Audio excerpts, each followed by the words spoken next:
Tonight we are sailing beyond the familiar edges of the Greek world, where the last warm light of evening lies across the sea like bronze, and the mountains behind you are slowly disappearing into violet mist. You stand among tired men aboard a narrow wooden ship, listening to the soft complaint of timber beneath your feet. The sail breathes overhead, salt touches your lips, somewhere beyond the darkening horizon.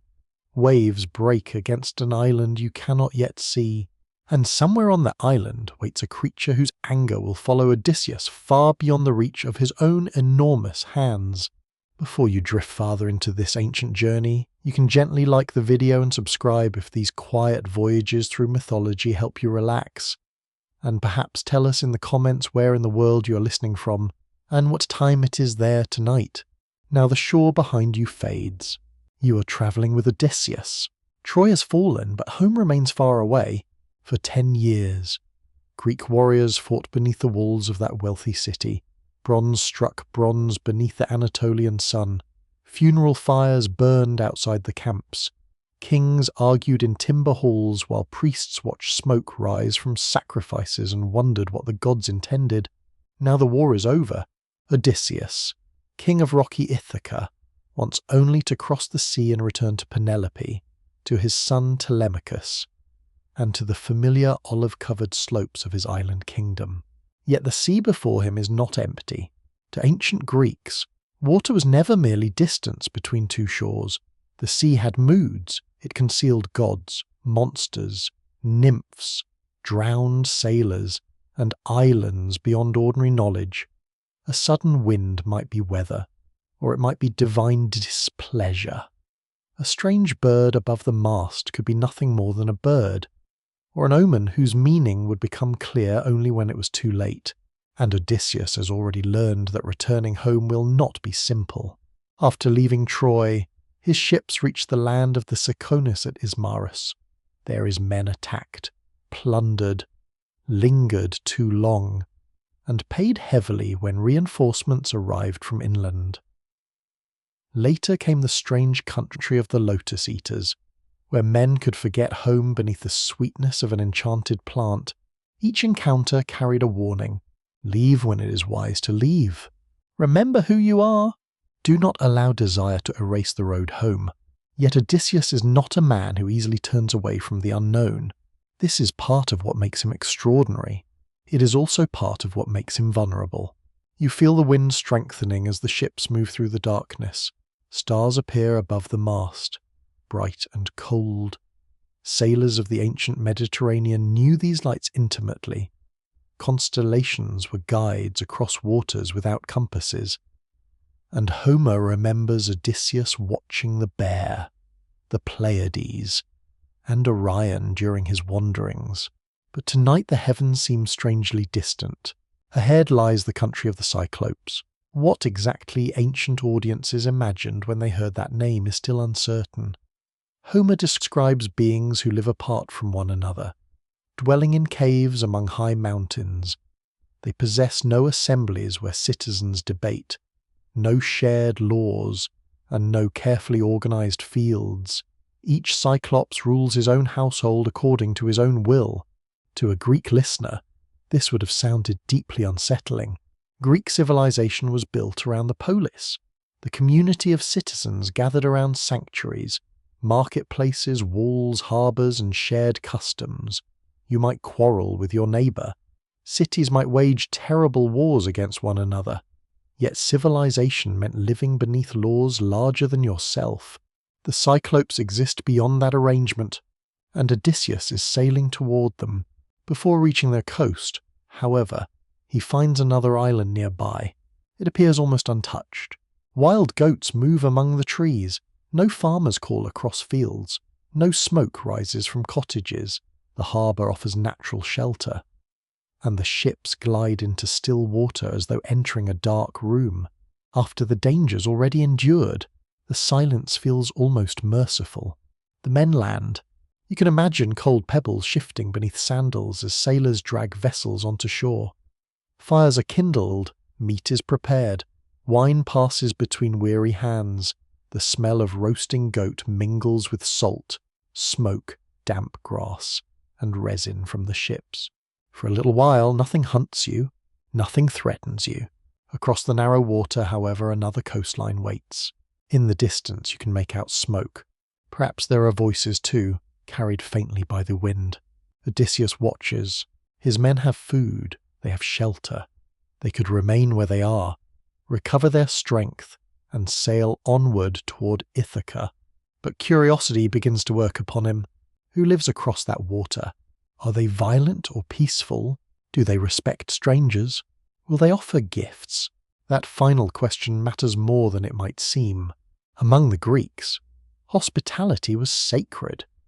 The custom known as Xenia bound host and stranger through obligations protected by Zeus himself, often invoked as Zeus Xenius, guardian of guests. A traveller arriving at a household could reasonably hope for food, shelter, conversation, and perhaps a parting gift before questions were asked too aggressively. Hospitality helped make travel possible in a world without hotels along every road or authorities protecting every distant harbour. To reject a helpless stranger could therefore be more than discourteous. It could offend a god. Odysseus decides to discover what kind of people live across the channel. Yet there is something almost prophetic in the quiet before he leaves. The goats become restless near the fire. A gust moves through the trees, although the sheltered harbour remains calm. Perhaps some sailor looks toward the distant smoke and feels an uneasiness he cannot explain. Homer gives you no elaborate oracle here, no priestess crying warnings beside a sacred flame, but ancient storytelling often allows danger to announce itself through smaller signs and unnatural silence. A sudden wind, a decision that feels harmless because its consequences remain invisible. Odysseus selects one ship. The others will stay behind. Only a small group will cross with him. This choice will save many lives. It will also carry Odysseus directly toward the creature whose prayer will shape nearly everything that follows. You watch the men push the vessel into the water. Oars dip beneath the moonlit surface. Behind you, the safe island grows quiet. Ahead, cliffs rise darker against the stars. Somewhere within those cliffs, sheep are settling inside a cavern. Fresh cheeses rest in baskets. Milk fills wooden vessels. A massive shepherd is moving through the evening landscape, unaware that strangers are approaching his home. His name is Polyphemus. He does not yet know Odysseus. Odysseus does not yet know him. Neither understands that before long one will lose his sight, while the other will lose years of his life to the consequences of what happens there. The oars continue their slow rhythm. Water touches wood. The distant shore draws closer, and as you move toward it beneath the silent stars, one question remains suspended over the dark sea. Why does Odysseus continue toward a place he has no need to enter? Perhaps because curiosity has brought human beings across unknown waters since the beginning of memory. Perhaps because a king expects the world to recognize the sacred laws he carries within himself. Or perhaps fate has already begun drawing two strangers toward a meeting that neither can escape. The cliffs wait ahead, and beyond them lies a world where the laws Odysseus trusts may mean nothing at all. Morning reaches the coast slowly. You see the darkness soften above the eastern sea, turning from black to deep blue and then to the pale grey of approaching dawn. The ship rests near an unfamiliar shore, rocking gently as the first light reveals steep hills, patches of woodland, and high ground disappearing into thin mountain mist. Behind you lies the quiet island where the other ships remain safely anchored. Ahead of you is a land Odysseus has chosen to understand. The warning from the previous night still seems to linger in the air. Leave when it is wise to leave. But Odysseus has already crossed the water. Now you step ashore beside him. The beach is rough beneath your feet, scattered with smooth stones polished by countless tides. Waves move quietly around the hull while sailors pull the vessel beyond their reach. Somewhere higher on the slopes, sheep are calling. You smell salt, wet earth, crushed herbs, and the faint sweetness of wildflowers warmed by the rising sun. At first, nothing about the landscape seems monstrous. That is important. The country of the Cyclops is not described as a dead wasteland. Homer gives it fertility. The earth provides generously. Rain falls, grain could grow, vines could flourish, animals feed among the hills. Yet something is missing. You see no road. No boundary stones divide cultivated fields, no distant temple catches the sunlight from a marble roof. There is no marketplace waking with merchants arranging pottery, fish, oil, wool, and figs. No harbour wall protects ships from winter storms. No assembly place waits for citizens to gather beneath the open sky. There is land enough for civilization. But civilization, at least as Odysseus understands it, is absent. The Cyclops live separately. Each occupies his own cave and governs his own family. They do not gather to make shared laws. They do not appear to recognize a political authority above individual households. One Cyclops does not necessarily concern himself with what another Cyclops does. To you, the landscape may simply feel isolated. To an ancient Greek audience, it would have carried a deeper uneasiness. You have entered a world without the polis. By the time versions of the Odyssey were being performed before Greek audiences, communal identity had become central to Greek life. A person belonged to a city, and the city belonged to its gods. Athens had Athena. Corinth had strong associations with Poseidon. Delphi belonged especially to Apollo, whose sanctuary drew travellers from across the Greek-speaking world and beyond. At festivals, animals were sacrificed before crowds, sacred fires burned, processions moved toward temples accompanied by music. Citizens argued over laws and alliances. Families buried their dead according to custom. Even conflict existed within structures. Here, among the Cyclopes, those structures vanish, and the absence of law creates a question that ancient listeners would immediately understand. Who protects the stranger when no community recognizes the stranger's rights? Odysseus continues inland. You follow. The path climbs gradually from the coast. Wild grass brushes against your legs. Insects move among flowering plants. The sun grows warmer, although cool air still descends from the higher slopes. Odysseus studies everything. He is a warrior, but observation has always been one of his greatest weapons. During the Trojan War, strength belonged to heroes such as Ajax. Achilles embodied terrible speed and martial glory. Odysseus survived differently. He listened. He waited. He disguised himself. He understood that knowing another person's desires could sometimes be more useful than overpowering him.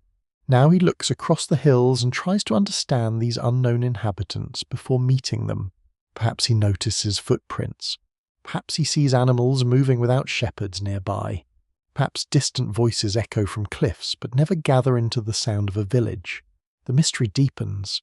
What kind of people possess fertile land but build no cities? Some modern researchers have seen in Homer's Cyclops a distant reflection of Greek encounters with unfamiliar communities around the Mediterranean. Others interpret them primarily as figures of myth, representing a life outside agriculture, political organization, and sacred hospitality. Archaeology cannot show you the cave of Polyphemus as a historical location, yet archaeology does reveal something about the people who told his story. Across the Greek world, settlements clustered around shared sacred spaces. Pottery carried scenes of gods and heroes. Offerings accumulated in sanctuaries. Ships connected islands and coastal communities through networks of trade and storytelling. The Odyssey emerged from a world constantly meeting strangers. So stories about what happens when strangers meet mattered deeply. And Odysseus is about to test one of the most sacred rules governing such encounters. As you climb, you notice smoke again. It rises from somewhere beyond a ridge. Then comes another sign. An eagle circles high above the landscape. For the Greeks, birds could carry divine meaning, especially when their movements appeared unusual. Zeus himself was strongly associated with the eagle. Seers watched flights, directions, cries, and behavior, searching for messages from powers invisible to ordinary eyes. No prophet stands beside Odysseus to interpret this bird. Perhaps it means nothing. Perhaps it is only hunting. But the eagle circles once above the travellers before turning toward the sea. Then it disappears. Odysseus keeps walking. You wonder whether anyone watches it go. The sailors are becoming uneasy. Their world lies behind them, aboard the ship. Their companions wait across the channel. Every step inland increases the distance between them and escape. Still, Odysseus wants answers. He wants to know whether the people here are violent, savage and unjust, or hospitable and respectful of the gods. That question is not merely curiosity. It is almost an investigation into the moral shape of the world. Can Zeus's law reach even here? Odysseus assumes that hospitality is meaningful because the gods themselves guarantee it.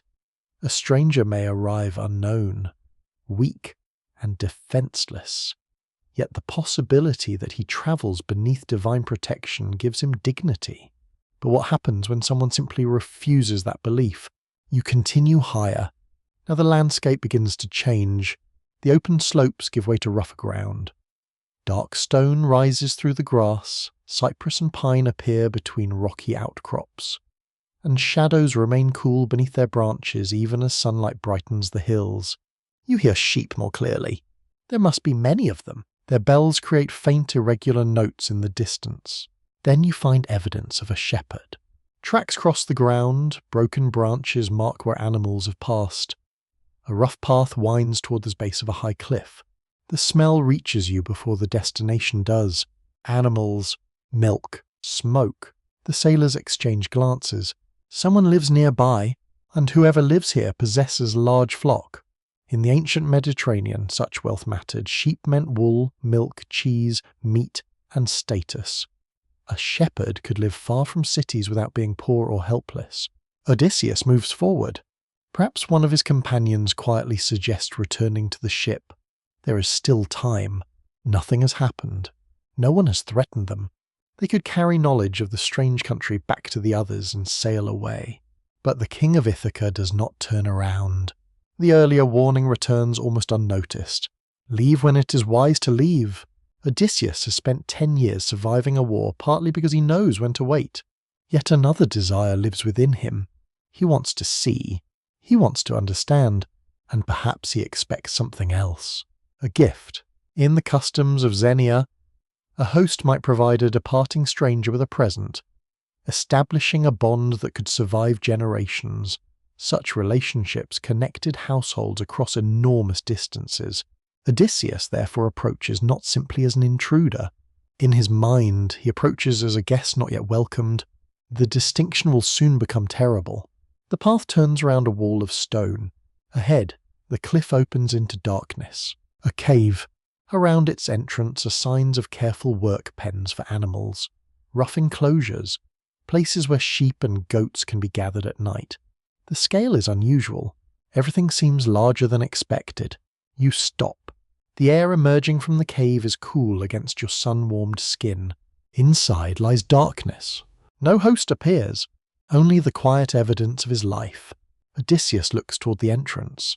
His men look toward the sea. And somewhere beyond the hills, the owner of this place is tending his flock, moving steadily homeward. Perhaps the circling eagle was a warning. Perhaps the strange silence of the land was enough.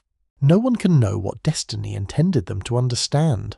But the choice before Odysseus is now simple. He can return to the ship, or he can enter the cave. He steps toward the darkness. And you follow. You move toward the cave while the morning sun climbs behind you, warming the exposed rocks but barely touching the darkness ahead. The entrance is wide enough for a large flock to pass through together, and the ground around it has been worn smooth by countless hooves. There is no carved doorway, no painted symbol of Apollo or Athena, no little household shrine where a traveller might place an offering. Yet everything tells you that this is a home. Odysseus stops near the threshold. Behind him, the sea is still visible through gaps between the hills. It glitters beneath the sun. And somewhere across that narrow stretch of water, his other ships remain anchored beside the peaceful island. Safety is close enough to imagine. One of the men looks back. Perhaps he remembers the warning carried through the journey already leave when it is wise to leave. Another points toward the animal pens. There are young lambs and kids nearby. Food is everywhere. If hunger were the only problem, they could take what they need and return to the ship before the owner appears.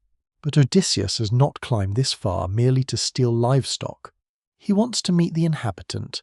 He wants to know whether this stranger understands the customs that bind civilized people together. So you enter. The temperature changes immediately. Cool air settles against your skin. The smell of animals becomes stronger, mixed with straw, milk, smoke, leather, and damp stone. Your footsteps sound strangely small beneath the high ceiling. As your eyes adjust, details emerge. Baskets are heavy with cheeses. Large vessels contain milk and whey. Separate pens hold lambs and young goats according to their age. Tools lie where a practiced hand has left them. This is not chaos. That discovery matters. Polyphemus may live beyond cities and shared law, but he is not incapable of order. His household follows rhythms of its own.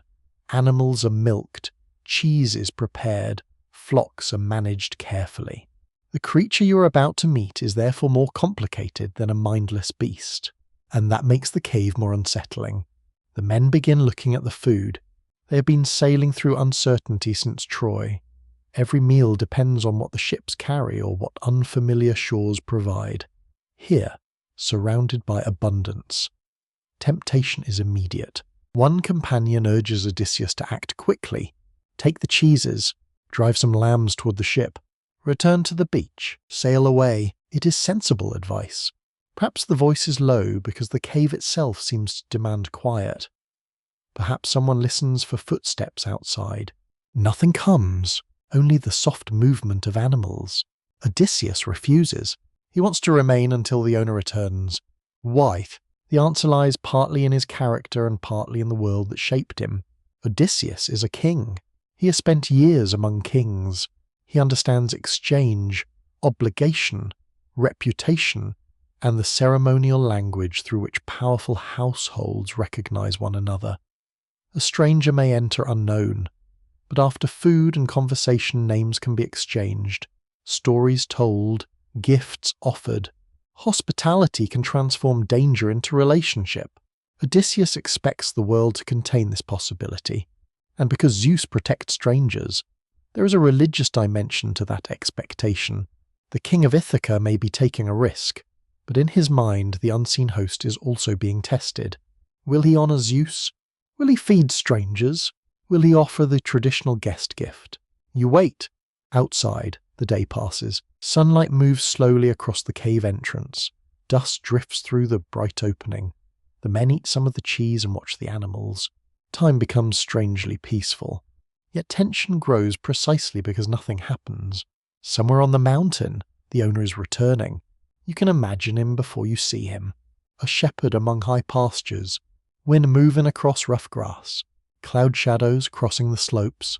The distant sound of bells. Later, Greek traditions would give Polyphemus different qualities, sometimes even making him a figure capable of music and longing.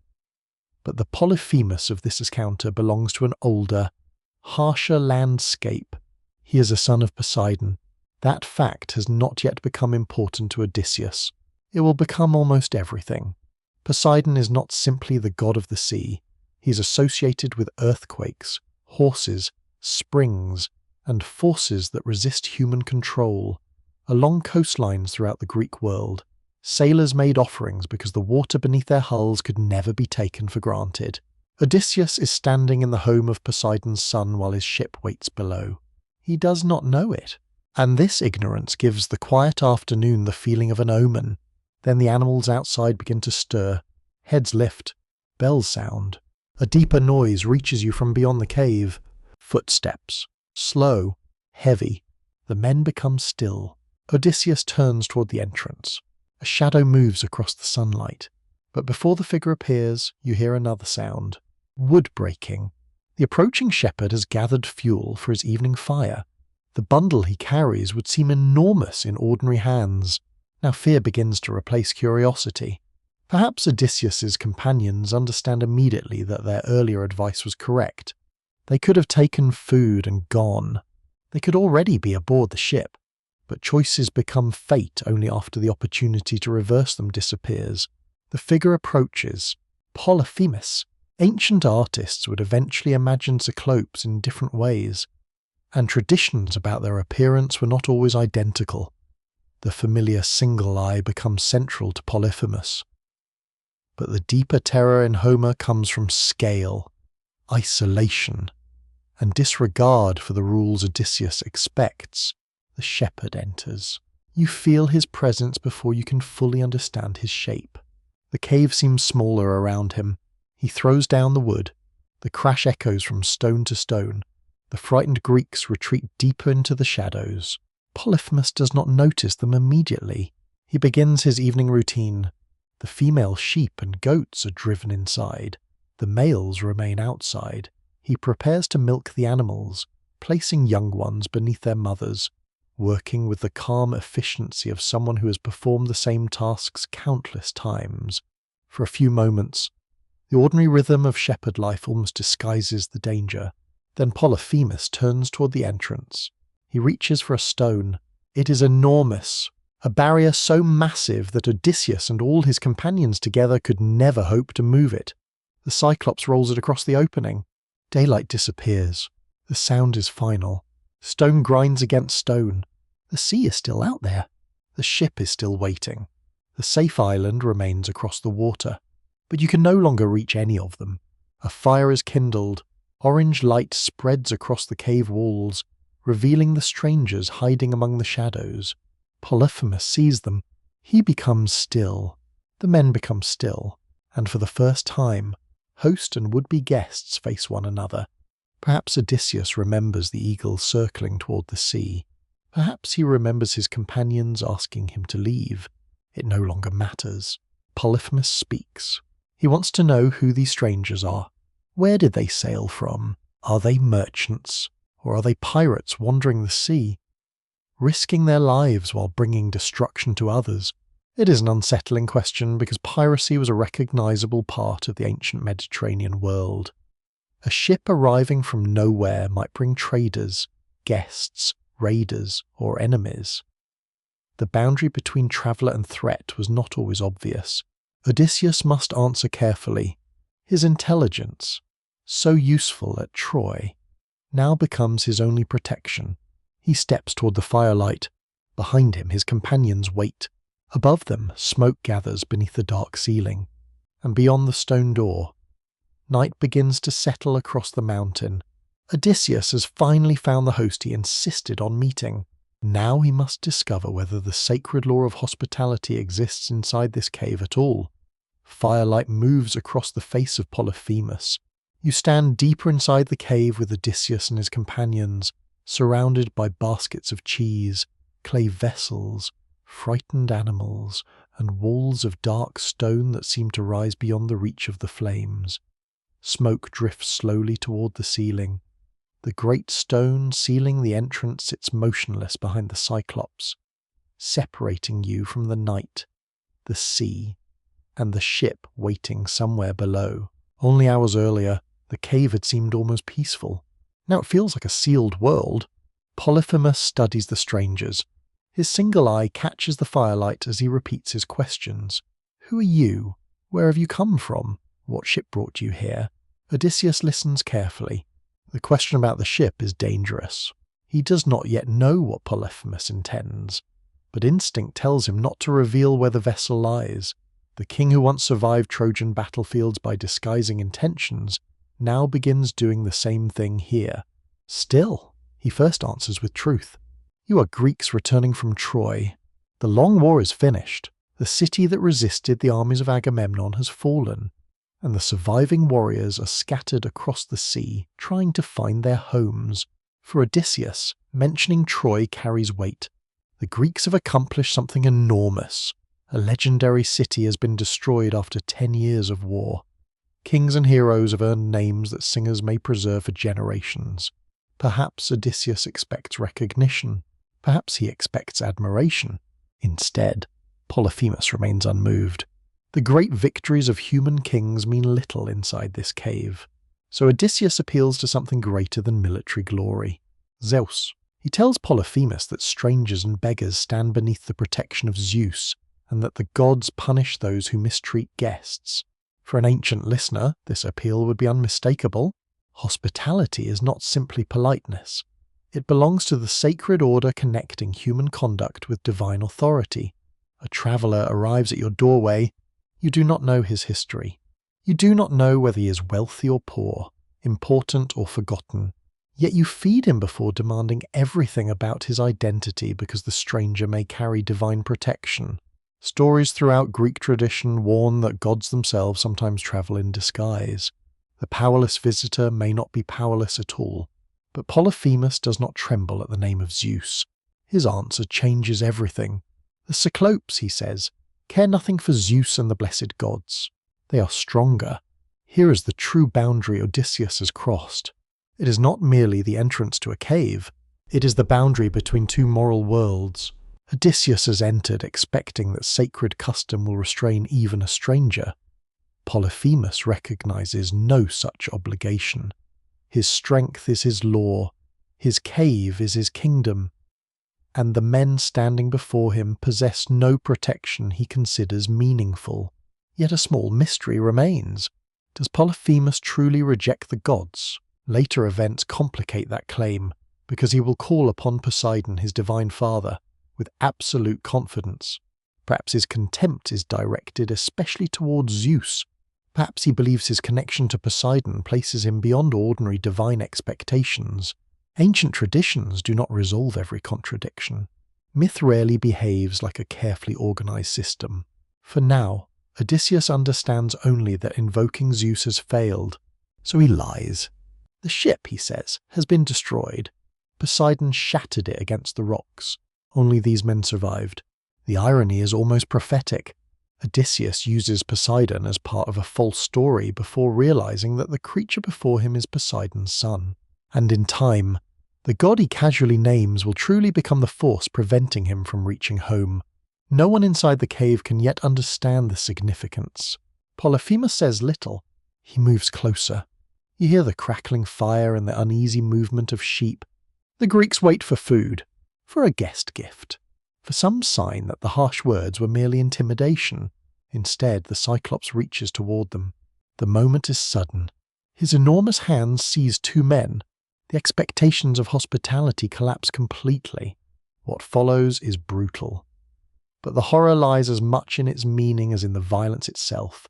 The host who should provide food turns the guests themselves into food. The sacred relationship has been reversed. Odysseus can do nothing. This is perhaps one of the most painful truths about him. At Troy, he helped devise strategies that brought down walls. He has spoken among kings. He has survived battles where armies filled the horizon. But here, inside a shepherd's cave, intelligence offers no immediate rescue. He must watch.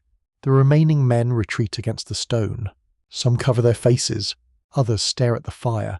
Fear changes the smell of the cave, mingling sweat with smoke, milk, wool, and damp earth. Outside, the mountain night continues peacefully. Stars spread across the sky. Sea winds move through grass. Perhaps the ship's crew below looks toward the dark slopes and wonders why Odysseus has not returned. Inside, there is no way to tell them. After his terrible meal, Polyphemus drinks milk. Then he lies down among his animals. Soon his breathing becomes slow and heavy. He sleeps. The fire burns lower. Odysseus remains awake. Grief is moving through him. But grief cannot be allowed to command his next decision. His hand finds his sword. The solution seems obvious. Kill Polyphemus while he sleeps. Drive the bronze blade into the vulnerable flesh beneath his ribs. End the danger before morning. Odysseus rises quietly. Perhaps the others notice. Hope returns for an instant. The Cyclops sleeps only a short distance away. Even enormous creatures can die. Odysseus moves closer. Then he looks toward the entrance. The stone. In the fading firelight, its shape becomes clear. No group of ordinary men could move it. If Odysseus kills Polyphemus now, they will survive the monster only to die inside his cave. The tomb would simply become quieter. Odysseus lowers the sword. This restraint is as important as any clever trick that follows. He understands that revenge and escape are not the same thing.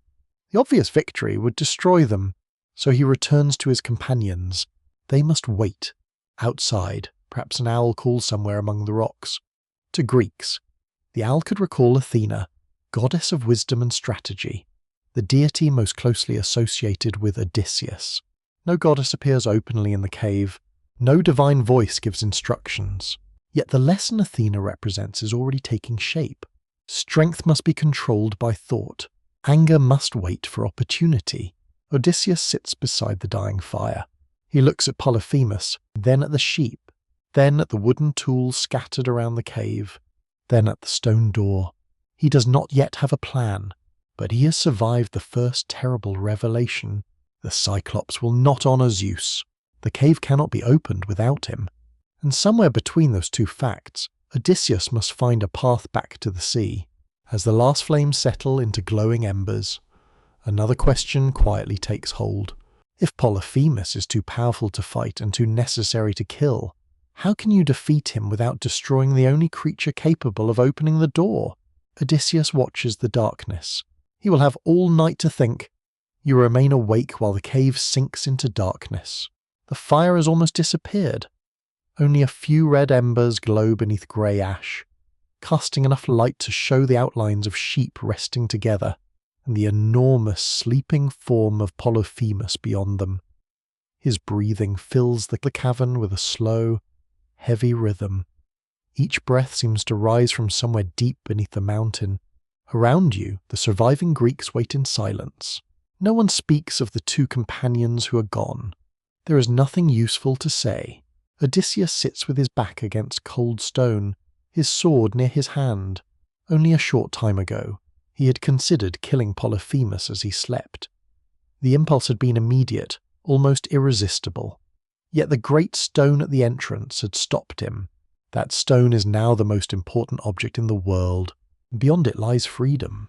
Beyond it lies the slope down to the sea, the waiting ship, and eventually Ithaca. But no human strength inside the cave can move it. So Polyphemus must live. For now, you can almost feel Odysseus forcing his anger into patience. This is the same man who survived 10 years at Troy, where victory often depended upon waiting. Yet the challenge here is more intimate. At Troy, he faced enemies across walls and battlefields. Here he can hear the breathing of the creature who killed his companions. The temptation to strike must be enormous. But Odysseus waits. Sometime before dawn, he begins to study the cave again. Not as a prisoner studies a cell. As a strategist studies a battlefield. His eyes move toward the flock, toward the vessels of milk, toward the tools, toward a huge piece of wood lying near the wall. It is a staff belonging to Polyphemus, cut from an olive tree and left to dry. The olive tree carried powerful associations in Greek culture. Its fruit provided food and oil. Its wood was useful. Its branches could symbolize peace or victory. And above all, the olive was closely associated with Athena. Here, however, no sacred grove surrounds the tree. It has become a shepherd's staff. Still, Odysseus looks at it for a long time. Perhaps something has begun to form in his mind. But morning comes before the plan is complete. A faint line of light appears around the edges of the stone. Polyphemus wakes. The animals stir almost immediately. The Cyclops rises and begins another ordinary day. He rekindles the fire. He milks his sheep and goats. He places the young beneath their mothers. He works carefully. That calm routine makes what follows more disturbing. When his tasks are finished, he reaches for 2 more Greeks. Again, Odysseus can only watch. Again, the laws of hospitality are inverted. The cave is a household, but its host treats human guests as livestock. For ancient audiences, the horror would have been moral as well as physical. Polyphemus does not simply threaten Odysseus. He rejects the distinction between civilized behavior and appetite. Then the Cyclops prepares to leave. He moves toward the entrance and pushes the massive stone aside. Sunlight floods into the cave. For one moment, freedom stands directly before you. You smell fresh air. You hear wind outside. Perhaps you can even hear seabirds.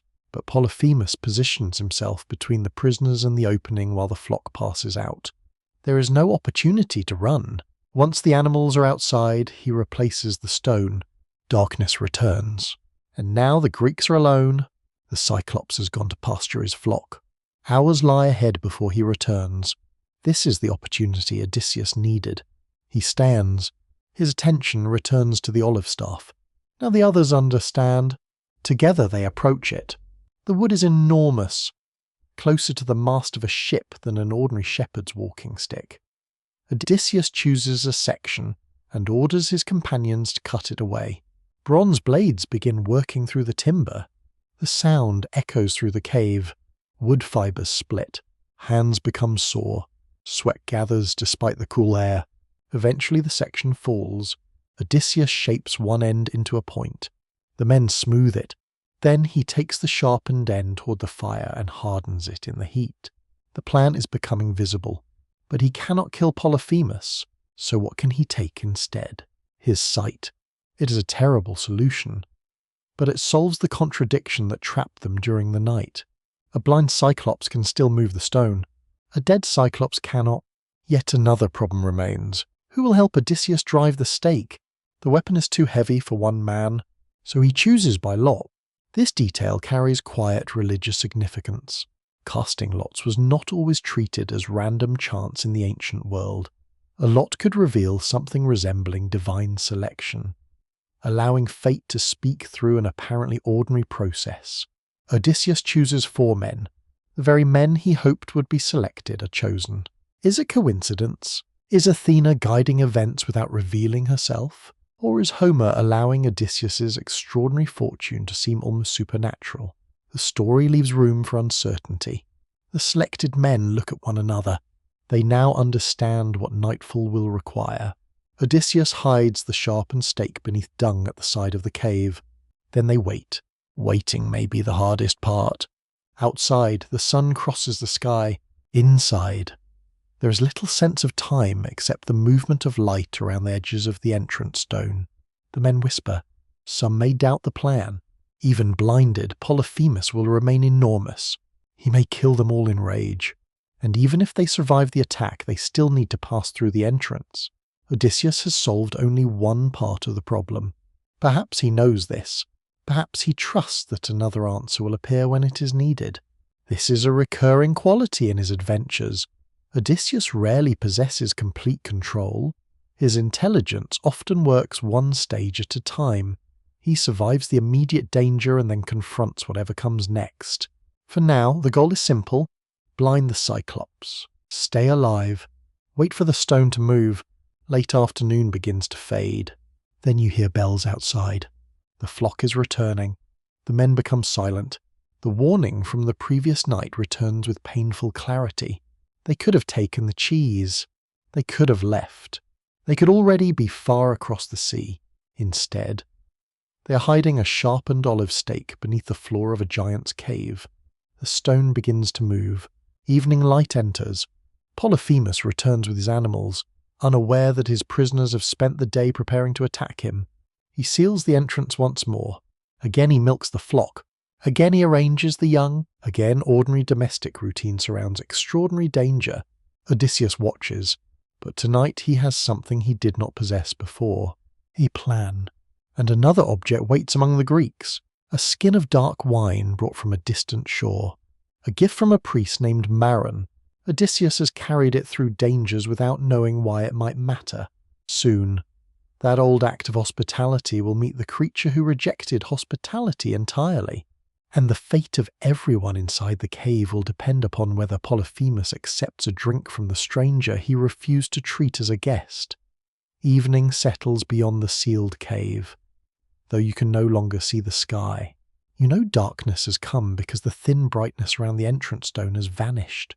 Inside, Polyphemus tends his flock by firelight, moving among sheep and goats with a patience that seems almost impossible to reconcile with what you have witnessed. Milk foams into vessels, young animals press against their mothers, wool brushes against stone. The ordinary sounds of pastoral life continue beneath a roof that has become a prison. Odysseus watches from the shadows. The sharpened olive stake remains hidden. The wine waits nearby, but the moment has not yet come. Polyphemus finishes his work and turns toward the prisoners. Once again, 2 men are taken. Odysseus does not attack. You can imagine what that restraint costs him. Every instinct may be demanding action. Yet the plan requires patience. The Cyclops must drink first. He must become slow, careless, vulnerable. If Odysseus acts too early, the enormous creature may destroy everyone before the stake can even be raised. So the king waits while another sacred boundary is crossed. To understand the depth of this moment, you have to inhabit the world Odysseus carries within him. Across ancient Greece, hospitality connected households separated by mountains and seas. Roads could be dangerous. Ships might arrive unexpectedly after storms. Travellers often depended upon strangers for food, water, shelter, and information. A guest approached another person's fire without knowing whether he would ever see his own home again. And hovering over that meeting was Zeus. Zeus Genius, Zeus the protector of strangers. The belief gave religious weight to a simple human vulnerability. The unknown traveller at your door could not safely be dismissed as meaningless. The gods cared about how the powerless were received. Odysseus appealed to that principle when he first spoke to Polyphemus. The Cyclops rejected it. Now the rejection has become unmistakable. Yet there is an unsettling complication. Polyphemus is not without religion. He is the son of Poseidon. He belongs to a divine family even while claiming indifference toward the gods honoured by Odysseus. This contradiction will matter later, because the creature who dismisses Zeus will eventually trust completely in his father's power. Perhaps Polyphemus does not reject divinity itself. Perhaps he rejects a divine order that limits him. That distinction makes him more dangerous.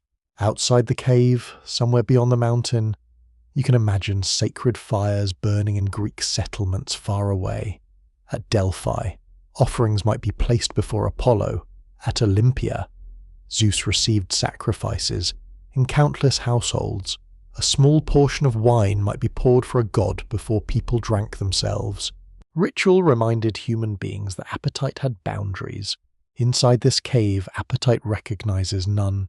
But Odysseus is about to use appetite against itself. He reaches for the wine. The skin contains a drink unlike the ordinary wine consumed aboard the ships. It came from Maron, priest of Apollo, whom Odysseus encountered after the attack on Ismarus during the violence there. Odysseus spared Maron and his household. In gratitude, the priest gave him valuable gifts, among them exceptionally powerful wine.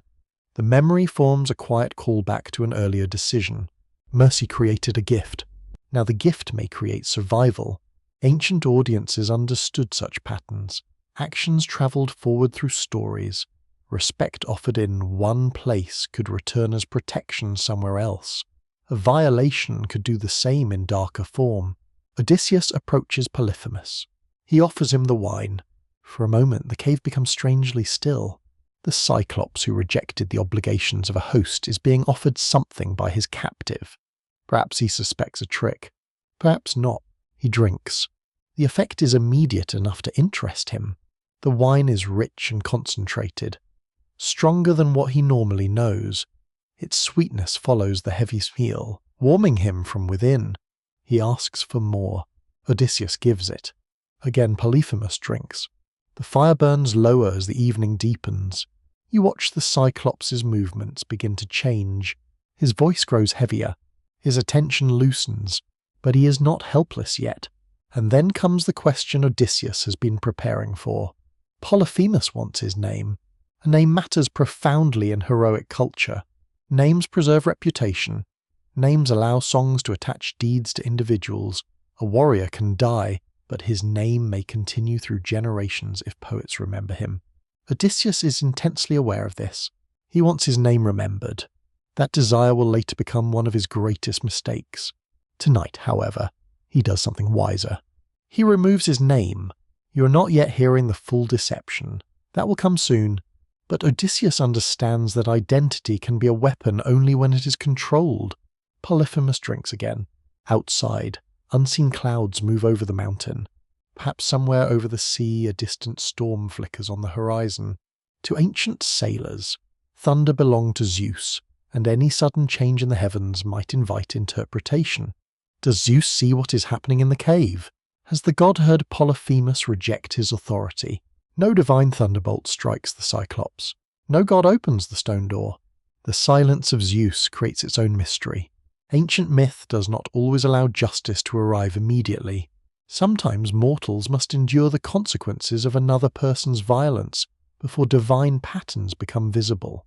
Odysseus seems to understand that no rescue is descending from Olympus tonight. He must create his own opening. The Cyclops asks again, "Your name?"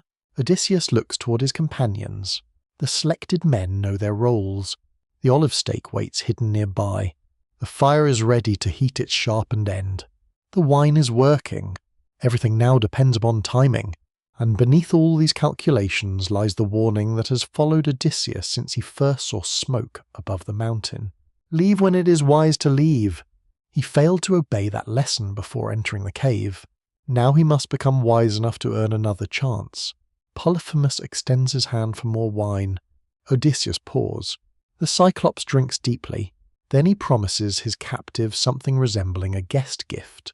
The words might almost sound like the customs Odysseus expected when he first arrived, but the promise is grotesque. Polyphemus will eat Odysseus last. That, he says, will be his gift. The sacred ritual of hospitality has reached its darkest inversion, and Odysseus, standing beside the fire with the wineskin in his hands, now understands that survival will require more than courage. It will require him to become someone Polyphemus cannot name. The promise hangs in the smoky air. Polyphemus will eat Odysseus last. You hear the Cyclops laugh softly at his own idea of generosity. And for a moment the cave becomes a distorted reflection of the civilized household Odysseus expected to find. There is a host. There is wine. There is conversation. There is even a guest gift. Yet every sacred custom has been turned upside down. The fire cracks between them. Odysseus says nothing. He has already learned that appealing to Zeus will not restrain this creature. He has learned that physical attack cannot free him while the entrance remains sealed. Now he must allow Polyphemus to believe that he controls everything. The Cyclops drinks again. His enormous fingers close around the vessel, and dark wine disappears between his lips. He asks for more. Odysseus provides it without hesitation. You smell the sweetness of the wine beneath the stronger scents of wool, smoke, milk, and damp stone. The drink carries a memory with it. Maron, the priest spared during the violence at Ismarus. The gift given in gratitude. A decision made days earlier, perhaps without any expectation of reward, has travelled across the sea and entered this cave. For ancient listeners, such connections could feel almost like the workings of fate. Gifts had histories. Objects carried relationships with them. A cup, sword, cloak, or vessel might connect generations, households, and obligations. This wine is more than alcohol. It is the surviving evidence of an act of restraint. And now restraint may save Odysseus again. Polyphemus's voice becomes slower. He leans against the cave wall. His eye struggles to remain focused. Still Odysseus waits. The men near him barely move. They know about the sharpened olive stake hidden nearby. They know 4 of them have been chosen by Lot to help wield it. But knowing the plan does not make the plan less frightening. They must approach a sleeping giant. They must drive burning wood into his only eye. And afterward they must survive his rage inside a cave from which they still cannot escape. No one knows whether this will work. Odysseus himself cannot know. That uncertainty is essential to understanding him. Later generations often remember Odysseus as though every trick unfolds exactly as he intended. But the man you accompany through the Odyssey frequently survives through improvisation. He observes what is immediately before him. He creates one solution, then another. He does not see the entire road. He sees the next step through darkness. Polyphemus drinks once more. His head lowers. The wineskin is becoming lighter. Outside, the night wind moves across the mountain. Perhaps clouds pass beneath the moon. Perhaps the sea below reflects a broken silver path toward the distant island where Odysseus's other crews are waiting. They cannot know what is happening. From their anchorage, the mountain may seem peaceful. No signal fire appears, no messenger descends, only darkness covers the coast. Inside, Polyphemus finally begins to collapse beneath the strength of the wine. His body shifts, his words lose shape. Then he falls into deep drunken sleep. The sound of his breathing returns, heavier than before. Odysseus rises. Now, the chosen companions move with him. They uncover the olive stake. Its weight requires several hands. Odysseus brings the sharpened end toward the fire. Flames catch around the wood. Smoke curls upward. The point darkens, then glows. You can feel the heat from where you stand. The men turn the timber slowly so the fire hardens it evenly. No one speaks. In the Odyssey, Odysseus compares what follows to craftsmen working with familiar tools. Images drawn from ordinary Greek life and transformed into something frightening. This is characteristic of Homeric storytelling. Extraordinary events become imaginable through everyday experience. A monster may belong to myth, but wood burns the same way. Hands shake the same way. Fear feels human even in a world where gods walk unseen. The stake is nearly ready. Odysseus looks toward Polyphemus. The Cyclops sleeps, and perhaps, for one final moment, another possibility exists. Do nothing. Wait for morning. Try to negotiate. Hope something changes. But morning has already shown what it brings. More death. Odysseus cannot wait indefinitely. He gives the signal. The men lift the stake. Its heated point glows red in the darkness. They move toward the sleeping Cyclops. Every step seems too loud. A sandal touches loose stone. A sheep shifts nearby. Polyphemus breathes. The men stop. Nothing happens. They continue.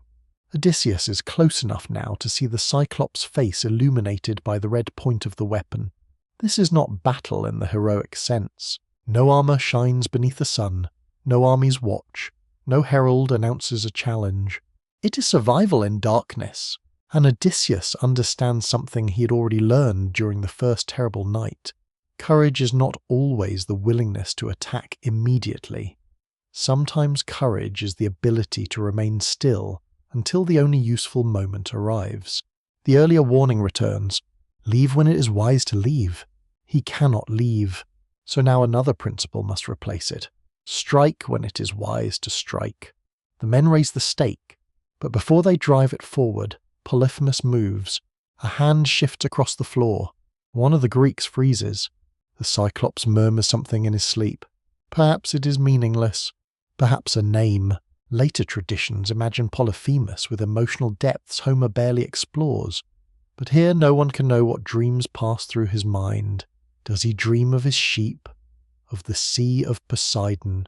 Does some divine warning enter his sleep, telling him what is about to happen? Ancient Greeks often treated dreams seriously. Dreams could carry messages from gods, warnings from the dead, or deceptive visions sent to mislead mortals. If Polyphemus receives such a warning, he does not wake in time. His hand becomes still. Odysseus waits another heartbeat. Then another. The men move forward. And in that suspended instant, you can see the strange transformation taking place within the king of Ithaca. The curious visitor who entered the cave seeking hospitality is gone. The offended guest is gone. Even the warrior from Troy seems distant. What remains is the survivor. He will use deception. He will use patience. He will use another man's gift and the Cyclops' own wooden staff. He will become whatever he must become to see the sea again. Yet survival always leaves something behind. The choices made tonight will not end when the cave opens. Polyphemus is not merely a monster waiting to be defeated. He is the son of Poseidon, and Poseidon is lord of the waters Odysseus must cross to reach Ithaca. The red point of the olive stake burns brighter. The men tighten their grip. Odysseus gives the final signal. The long night has reached the moment from which neither hero nor Cyclops can return unchanged. The glowing olive stake hangs for one heartbeat in the darkness. Then Odysseus drives it forward. You feel the men move together, every pair of hands forcing the heavy timber toward the sleeping Cyclops. The hardened point enters his eye, and Polyphemus wakes with a cry so enormous that the cave itself seems to answer him. Sheep scatter. Clay vessels overturn. Milk spreads across the stone floor. Dust falls from the ceiling. Odysseus does not release the stake. Neither do the 4 men chosen by lot. They twist it. Homer compares the movement to craftsmen turning a drill through timber, while others pull a strap from side to side. It is an image of practiced human skill placed against a monstrous physical strength. The weapon is not a heroic spear. The men do not defeat Polyphemus through greater force. They use tools, cooperation, timing, and thought. That contrast lies close to the heart of the episode. Polyphemus has everything Odysseus lacks: size, strength, control of the cave, yet Odysseus possesses something the Cyclops has underestimated: the ability to imagine a reality that does not yet exist. A way out. Polyphemus tears the stake from his ruined eye. His scream rolls through the cavern again. You retreat with the others into darkness. The Cyclops reaches blindly around him, sweeping his hands across the floor, searching for human bodies. His fingers strike baskets, stones, vessels, wool. Odysseus keeps everyone away from him. The firelight flickers wildly. Then Polyphemus begins shouting toward the entrance. He calls the other Cyclops. His voice travels beyond the stone and across the sleeping mountain. Far away, enormous figures stir in their separate caves. Here the strange social world of the Cyclops becomes important again. They possess no shared assemblies and little communal life. Yet they are not entirely disconnected. A cry in the night can still bring neighbours. Soon voices answer from outside. Why is Polyphemus screaming? Is someone stealing his sheep? Is someone trying to kill him? Has some danger entered his home? The Greeks listen. This is the moment when one careless word could destroy everything. Earlier, Polyphemus demanded Odysseus's name. Odysseus gave him one. Not the name sung at Troy. Not the name Penelope waits to hear again. Not the name Telemachus inherited from his father's household. He called himself nobody. Autis. The word is simple. Its consequences are extraordinary. Outside, the neighbouring Cyclope is asked who is hurting Polyphemus, and Polyphemus answers truthfully according to the lie he's been given. Nobody is killing him. Nobody's attacking him by trickery. The voices outside hesitate. If nobody's harming him, perhaps the suffering comes from Zeus. Perhaps it is sickness, and if Zeus has sent it, there is little they can do. They tell Polyphemus to pray to his father Poseidon. Then they leave. Their footsteps fade into the mountain night. Inside the cave, Odysseus listens to silence return. The deception has worked, yet the advice of the departing Cyclops carries an unintended warning. Pray to Poseidon. The name enters the story again. Odysseus earlier lied that Poseidon had destroyed his ship. Now the neighbours remind Polyphemus that Poseidon is his father. Soon that relationship will become the most dangerous consequence of everything happening here. For the moment, however, Odysseus has survived another stage. Polyphemus cannot see. His neighbours will not help him, but the stone still seals the entrance. The Greeks are still trapped, and the blinded Cyclops is now more dangerous than before. Polyphemus staggers toward the doorway. He feels along the stone until he finds the enormous barrier. Perhaps Odysseus wonders whether the creature will open it in panic. He does not. Instead, Polyphemus waits. His reasoning is simple. Eventually the sheep must leave. When they do, the Greeks may try to escape with them, so the Cyclops prepares to guard the entrance by touch. Odysseus watches from the shadows. Another problem. Another answer must be found. This is where the intelligence associated with Athena becomes almost visible. Even though the goddess herself does not appear beside him, Athena is not merely a goddess of abstract wisdom. In Greek imagination, she's connected to practical intelligence, weaving, craft, strategy, the ability to arrange materials and circumstances into useful patterns. Odysseus does exactly that. He looks at what remains, the sheep, the ropes and woven materials in the cave, the blind Cyclops, the doorway that will eventually open. A plan begins to form, but there are hours before dawn, and Polyphemus is not finished. He sits near the entrance in pain, speaking into the darkness. His rage is different now. Before, the Greeks were simply prey. Now they have humiliated him. They entered his household. They deceived him. They took his sight. For Polyphemus, the encounter has become personal, and this helps explain why the conflict will not end when Odysseus reaches his ship. Ancient heroic culture placed enormous importance on honor and retaliation. Injury demanded response. Humiliation could be worse than material loss because reputation shaped identity. Odysseus understands this principle. He lives by it himself. That similarity between hero and monster is uncomfortable. Both remember insults. Both desire recognition. Both can allow wounded pride to carry violence beyond practical necessity. For now, Odysseus remains silent. That silence saves him. The man who will later shout his true name across the sea understands, at least tonight, the power of withholding it. You settle among the frightened animals. The cave is colder now that the fire has burned low. The smell of scorched wood remains in the air. Polyphemus groans near the entrance. Perhaps somewhere above the mountain the clouds separate. Moonlight falls across the rocks outside. An owl passes silently between the trees. Was Athena watching? The Odyssey never tells you that she guided the stake into the Cyclops' eye. Some researchers see this episode as one of Odysseus's most independent victories. A demonstration of mortal intelligence before Athena becomes more visibly active later in his return. Another interpretation suggests that his very capacity for cunning reflects the goddess whose mind resembles his own. The uncertainty suits the knight. Odysseus needs no visible miracle. His greatest weapon is already inside him. Yet intelligence has limits. He cannot think the stone away. He cannot overpower Polyphemus. He must use the Cyclops himself to create freedom. The hours move slowly. Sheep settle around you. Odysseus examines the largest rams. He touches their thick wool. Then he looks toward Polyphemus, who waits beside the entrance with his hands ready to feel anything that passes. And suddenly the next stage of the escape becomes clear. You will not walk past the Cyclops. You will pass beneath him. The monster's own flock will carry his enemies toward daylight. But before dawn arrives, you're left with one quiet question.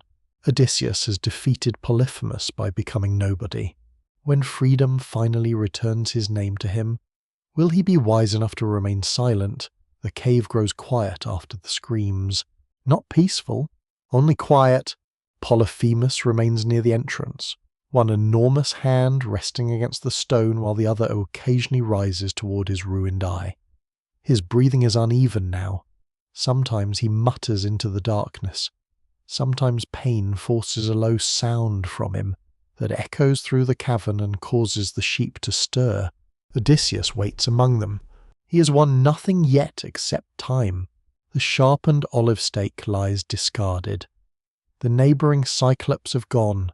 The trick of calling himself nobody has protected the Greeks from immediate discovery. But morning will come. The flock will need pasture. And Polyphemus knows that the men who blinded him are still somewhere inside his home. You feel Odysseus's attention moving from one detail to another.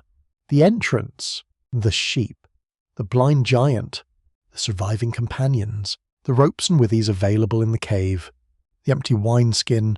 That last object carries you backward for a moment, across the dark water to another shore. Before this island, before the Cyclops, there was Ismarus. After leaving Troy, Odysseus and his men attack the Cicones there. The raid began as many raids of the heroic age begin in surviving poetry violence, plunder, the seizure of wealth. Yet among the people of that region lived Maron, priest of Apollo. Odysseus spared him. He protected Maron, his wife, and his child, and Maron responded according to the ancient language of reciprocal obligation. He gave gifts, gold, a valuable mixing bowl, and wine. Not ordinary wine. This drink was so powerful that only a small amount needed to be mixed with water. Its fragrance was difficult to resist. It belonged to a world of cultivated vines, ritual drinking, measured hospitality, and human craftsmanship.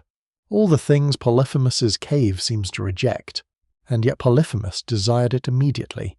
That contrast would not have been lost on ancient listeners. Wine was deeply woven into Greek social and religious life.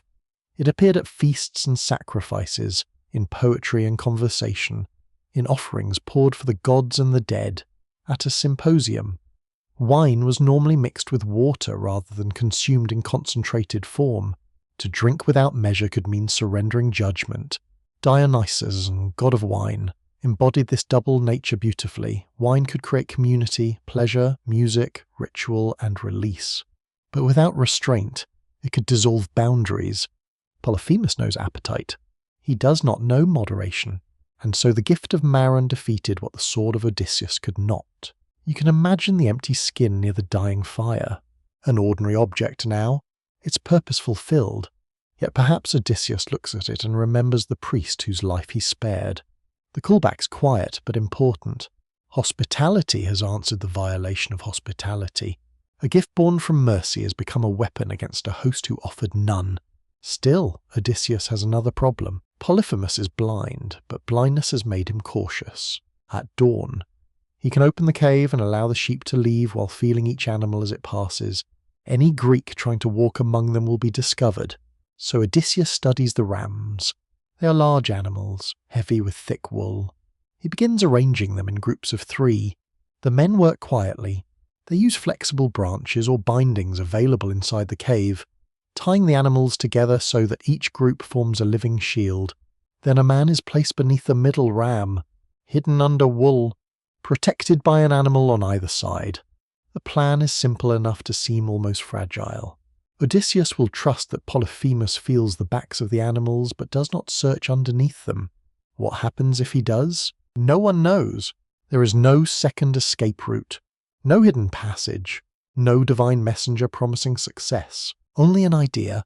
The men prepare. Odysseus leaves himself for last. This too reveals something about him. He's responsible for the decision that brought them into the cave. His curiosity overruled their desire to leave. Men have died because of that choice.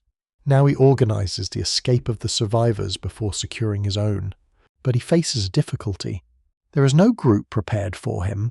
Instead, he chooses the largest ram in the flock. The animal is powerful, covered in heavy wool. Odysseus crawls beneath it. His hands disappear into the fleece.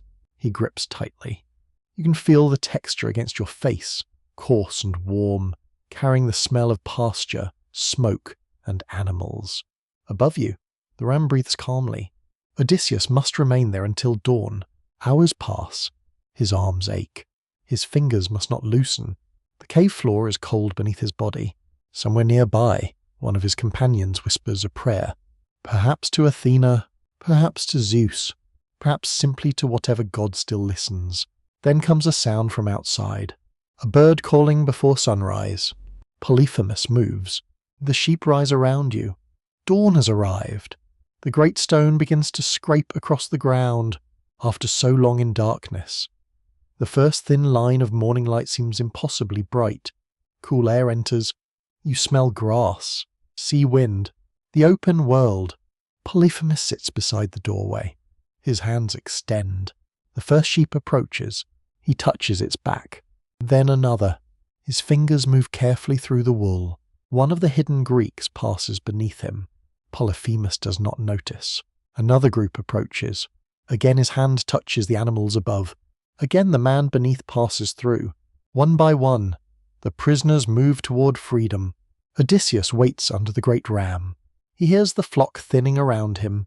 Then Polyphemus begins speaking. Not to the Greeks, to the animals. His voice has changed. The rage is still there, but beneath it lies something unexpected. Sorrow. He speaks to his favourite ram, the largest of the flock, the very animal beneath which Odysseus is hiding. Why, Polyphemus wonders, is this ram leaving last today? Usually it leads the others. Perhaps, he says, the animal mourns its master's injured eye. For a moment, the monster becomes a shepherd again. You hear affection in his voice, loneliness, perhaps even tenderness. It complicates everything. The creature who killed helpless strangers is capable of caring deeply for another living being. Ancient myth often refuses to make its monsters simple. Later poets would expand this side of Polyphemus dramatically, transforming him into a lonely lover singing for Galatea. That tradition belongs elsewhere. but its possibility seems almost to begin here, in the blinded shepherd speaking gently to a ram. Then Polyphemus says what he wishes the animal could do. If only the ram could speak. If only it could tell him where nobody is hiding. He would destroy the man who blinded him. Odysseus hangs beneath the ram, directly below the Cyclops' hand. The irony is almost unbearable. Polyphemus touches the animal. His fingers pass through the wool above Odysseus. Then he releases it. The ram walks forward. Sunlight reaches you. Cold morning air touches your skin. Odysseus does not move until the animal has carried him beyond the entrance. Only then does he release his grip. After darkness, fire, blood, and fear, the world opens around him again. The mountain, the grass, the sky, the distant sea, freedom. But as Odysseus rises beneath the morning light, the unanswered question from the cave remains with him.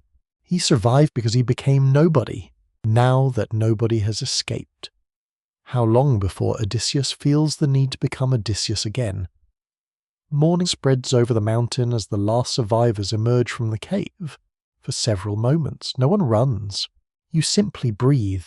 The air feels astonishingly clean after the smoke and animal heat of the cavern. Dew rests on the grass, mist clings to the lower slopes. Far below, the sea catches the early sunlight, silver near the shore and deep blue toward the horizon. Behind you, Polyphemus remains beside the cave entrance, blind, wounded, still alive. Odysseus gathers his companions. There is no celebration. Too many men entered the cave who will never leave it. The survivors move quickly among the flock, choosing animals and driving them down the slope toward the coast. Taking the sheep is practical, but it is also something more. In heroic culture, victory often included the taking of property from a defeated enemy. Polyphemus has consumed their companions. Now they take part of his wealth. Yet every moment spent on the mountain increases the danger. The Cyclops soon realizes something is wrong. He can hear his animals moving farther away. He cannot see where they are being taken. Then perhaps he understands. Nobody has escaped. That name, which saved Odysseus during the night, now becomes almost cruel in its effectiveness. You can imagine Polyphemus remembering the conversation. He had asked the stranger's identity. Odysseus had answered with a word, nobody, in Greek. The famous pun operates through autis, meaning no one or nobody, and the surrounding wordplay of the episode reinforces the deception. Oral audiences hearing the tale performed would have understood the joke immediately, but beneath the humour lies something deeper. Names possess power. Across ancient cultures, knowing a name could mean knowing identity, lineage, reputation, and social place. In Greek epic, heroes regularly introduce themselves through ancestry. You are not merely an isolated individual. You are the child of someone, ruler of somewhere, participant in remembered deeds. Odysseus has spent years building precisely this kind of identity. He is Odysseus, son of Laertes, king of Ithaca, veteran of Troy, master of cunning. Yet inside the cave, all of those titles were dangerous. To survive, he had to erase himself. For a few hours, the man who desperately wants to return to his own household survived by pretending he belonged to no household at all. Nobody has no father. Nobody has no island. Nobody has no reputation. Nobody cannot be hunted by name. That final truth will soon matter more than Odysseus understands. You descend toward the shore. The path feels different now. Yesterday you climbed it through curiosity. Today you descend through survival. The scents of thyme and wild grass return. The sea wind becomes stronger. Birds move above the cliffs. Every ordinary sensation feels like a gift. The men begin to hurry as the ship comes into view. Those who remained aboard see them approaching. At first there may be relief. Then they notice how few return. Faces are missing. Friends are missing. The survivors carry no triumphant explanation yet. There is only urgency. Get the sheep aboard. Push away from shore. The crew obeys. The vessel slides into the water. Oars enter the sea. The coast begins to retreat. At last, Polyphemus cannot reach them with his hands. Odysseus should be satisfied. The plan has succeeded. The warning that followed him from the beginning has finally been answered. He failed to leave when leaving was easy, but he has escaped when escape seemed impossible, and yet something inside him remains unsettled. He has defeated Polyphemus anonymously. Nobody blinded the Cyclops. Nobody escaped beneath the ram. Nobody took the flock. For survival, this is perfect. For heroic glory, it is intolerable. The contradiction sits quietly inside Odysseus as the ship moves farther from land. Greek heroic culture placed extraordinary value on kleos, the fame that survives through story. A hero's body is mortal. His name does not have to be. Achilles chooses a short life with immortal glory over a long life without it. Warriors announce themselves because deeds matter differently when others know who performed them. Odysseus belongs to that world. He is clever enough to hide his name when necessary, but is he humble enough to leave it hidden after the danger is past? His companions seem to sense the risk before he does. The island is not yet distant.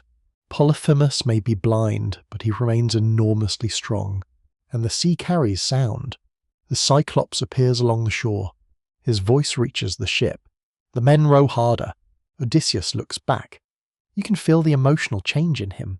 Fear has become relief. Relief is becoming triumph. Triumph is beginning to become pride. This is one of the quietest and most important transformations in the episode. Odysseus was at his best when trapped. Inside the cave, he controlled himself. He resisted the sword. He studied the environment. He protected his identity. He waited for the right moment. Now freedom begins loosening that discipline. Perhaps this is the true warning carried by the myth. Danger does not always defeat wisdom. Sometimes safety does. The ship moves through calm morning water. Behind you, Polyphemus listens. He cannot see the vessel, but he can hear voices and oars. Odysseus rises. His companions look toward him. Someone tells him not to speak. There is no reason to provoke the Cyclops. They have survived. The sea is open. Ithaca, however distant, lies ahead. But Odysseus has words waiting inside him. He wants Polyphemus to know that his cruelty has been punished. Perhaps he wants to defend Zeus's law after all. Perhaps he wants the dead companions avenged through humiliation. Perhaps he simply wants the monster to understand that intelligence defeated strength. He calls toward the shore. His voice crosses the water. Polyphemus hears. The Cyclops bends down and finds a massive piece of rock. The crew sees what Odysseus cannot yet understand. A victory can still be lost after the battle is over.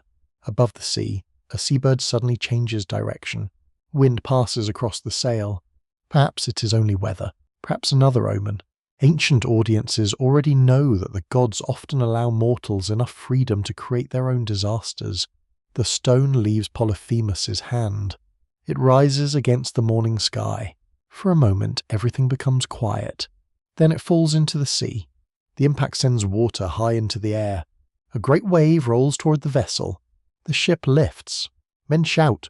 Oars strike water desperately, and Odysseus learns that distance is not yet safety. Still, he has not revealed his true name. Nobody remains protected. The secret can still be kept. The choice is still his. But as the ship rocks upon the wave and the blinded Cyclops listens from the shore, the question that has followed you since the cave becomes impossible to ignore. Can a hero accept a victory for which no one knows his name? The sea rises beneath the ship. The stone thrown by Polyphemus has struck the water close enough to create a powerful surge, and for several breathless moments the vessel is no longer moving away from danger. It is being carried back toward it.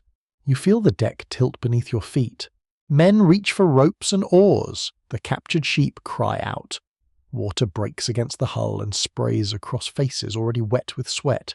Behind you, the coast grows closer again. The wave created by Polyphemus has become a returning current, pushing the ship toward the very shore from which the Greeks have just escaped. Odysseus shouts orders. Oars enter the water. Every surviving man pulls. Wood bends. Shoulders ache. The sea resists, and somewhere on the shore the blinded Cyclops listens. He cannot see the panic he has caused. He does not need to. For a moment, you understand something about the world Odysseus is entering. The Cyclops may have lost his eye, but his reach is becoming greater. Inside the cave, Polyphemus could attack only what his hands could touch. Now his strength moves through stone and water. Soon his anger will move through prayer. The progression is almost prophetic. Hand, rock, sea, God. But the ship is not lost yet. The men row. Slowly the vessel turns. The current weakens. The distance between ship and island begins growing again. No one speaks until they are farther offshore. Then the crew turns toward Odysseus. Their message is clear. Enough. Do not speak to the Cyclops again. Do not tell him anything. You have survived. Let the island disappear. This warning should be unnecessary. Odysseus knows exactly how close they came to death. He understands the practical situation better than anyone aboard, and yet something in him remains unfinished. Perhaps you can trace it back to the cave, the olive stake, the fire, the moment when the men raised the weapon together. There, Odysseus achieved something extraordinary. He defeated a creature vastly stronger than himself through intelligence. But Polyphemus still believes his attacker was nobody. The brilliance of the victory depends upon anonymity. The glory of the victory demands the opposite. Odysseus stands between those two truths. You remember the stake glowing red inside the darkness. That object had transformed the balance of power. An olive branch, associated in Greek imagination with cultivation and Athena, became a weapon of survival. Human craft overcame raw strength. Some modern interpretations see the scene as a symbolic clash between organized civilization and a more isolated pastoral world. Others are cautious about forcing the myth into such a simple opposition, because Odysseus himself is hardly an uncomplicated representative of civilized morality. He entered another being's home uninvited. He ate the food. He remained when his companions advised departure. Then, once escape was possible, he chose humiliation over silence. The story refuses to make goodness and monstrosity perfectly neat, and that is part of why it survives. The ship continues outward. The morning is becoming bright. Sunlight lies across the sea. The mountain of the Cyclops is beginning to soften in the distance. Odysseus looks back. Perhaps memory carries him again into the cave. The Cyclops sleeping after the wine. The chosen men taking hold of the stake. The moment of attack. There had been no hesitation then. The weapon entered Polyphemus's eye. The men twisted it. The giant woke screaming. That cry had brought the neighbouring Cyclopes to his cave, and the false name had sent them away. Nobody's attacking me. Nobody is killing me. The trick worked because Polyphemus repeated exactly what Odysseus wanted him to say. Language became another weapon. This is Odysseus at his most dangerous. He understands not merely how to lie, but how another person will use the lie. A simple false name shaped the behaviour of an entire group. Yet language, like wine, carries two possibilities. Used with discipline, it saves. Used without restraint, it intoxicates. Odysseus is about to become drunk on his own victory. The men sense it. Again they urge him to stop. Why provoke a savage man? Why tell him anything? The Cyclops has already demonstrated that he can throw stones far into the sea. The crew has families too. Homes, parents, children. The decisions of Odysseus do not end with Odysseus. That is another lesson quietly growing within the myth. Leadership magnifies flaws. A private moment of pride in a king can become suffering for everyone who follows him. Perhaps Odysseus hears them. Perhaps he even knows they are right. But knowledge and obedience are not the same thing. A distant sound reaches you from shore. Polyphemus is shouting again. His voice is weaker at this distance, carried unevenly by the wind. Odysseus steps toward the stern. The crew watches him. The sea between ship and coast is now wide enough to create an illusion of safety. This time he does not merely want to insult Polyphemus. He wants to correct the story. If anyone asks who blinded the Cyclops, the answer should not be nobody. It should be Odysseus. The desire is profoundly heroic. It is also profoundly dangerous. In the ancient world, names could travel farther than bodies. A reputation could cross islands through sailors, merchants, singers, and guests. To attach your name to a great deed was to ensure that the deed belonged to you. But a name can carry in two directions. It can bring glory toward you. It can also guide vengeance toward you. Perhaps a cloud passes over the sun. Perhaps the wind briefly falls away. The sail loosens. The sea becomes strangely still. A sailor might have considered such a sudden calm an omen, but no priest stands aboard the ship to interpret it. Odysseus has made his decision. He calls toward the shore again. Polyphemus turns his head toward the sound. The Cyclops waits. The crew falls silent, and in that moment, the entire future of the voyage seems balanced upon the distance between two men. One cannot see, the other cannot remain silent. Odysseus draws breath. The name he buried inside the cave rises again. Son of Laertes, king of Ithaca, the man whose mind helped destroy Troy. The identity that Penelope remembers and Telemachus has grown up without. Odysseus is about to reclaim all of it. He believes he is telling Polyphemus who defeated him. He does not yet understand that he's also telling Poseidon whom to hunt. Before the name crosses the water, memory seems to hold you for a moment beneath the mountain. You're back beneath the ram. The cave is behind you. But the sensation remains so vivid that Odysseus might almost feel the coarse wool against his hands again. Of all the dangers he has survived there, this quiet escape may reveal more about him than the violence of the burning stake. He had needed to become small, hidden, silent, almost invisible, for a man accustomed to speaking among kings. This was its own kind of trial. When dawn entered the cave, Polyphemus sat beside the opening and touched each animal as it passed. His ruined eye could no longer guide him, but his hands remained powerful enough to crush a man. The Greeks understood that one sound could betray them, so they waited beneath the rams. You can imagine the first survivor approaching the doorway, his body pressed beneath warm wool, his face close to the cold floor, the smell of sheep filling every breath. Above him, hooves scrape against stone. Then Polyphemus's hand descends. It touches the animal's back. The man beneath stops breathing. The fingers move slowly through the fleece. Then they lift. The ram continues outside. One prisoner is free. Then another. And another. The plan works because Odysseus understands something Polyphemus does not. Sight is not the only way to be blind. The Cyclops knows his flock so well that familiarity becomes weakness. He expects the sheep to behave as sheep have always behaved. He searches where he expects danger to be. On top, not beneath. Odysseus survives by occupying the place his enemy does not imagine. This kind of reversal belongs naturally to Greek stories of cunning. Intelligence is not merely knowing more than another person. It is understanding what another person assumes. The trick of nobody works for the same reason. The neighbouring Cyclops hear words and interpret them according to ordinary expectations. Nobody's attacking me, then no attacker exists. Polyphemus touches his sheep according to ordinary expectations. Nothing rests beneath them. Then no prisoner is escaping. Again and again, Odysseus survives inside the assumptions of others. But the great ram creates one final danger. Odysseus has chosen it for himself. He hangs beneath its belly, fingers buried in the thick fleece, body held above the stone as the animal walks toward the opening. Polyphemus recognizes the ram immediately. This is his favourite. Usually the animal leads the flock. Today it comes last. The Cyclops becomes suspicious, though not suspicious enough. His hand rests on the ram. Odysseus is directly beneath it. The difference between freedom and death is now little more than wool and silence. Polyphemus begins speaking to the animal. His words are unexpectedly gentle. Why are you last today? Do you mourn your master's eye?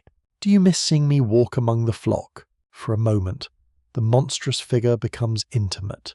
You're reminded that before Odysseus entered this cave, Polyphemus had a life. He tended animals. He made cheese. He followed daily rhythms of pasture and milking.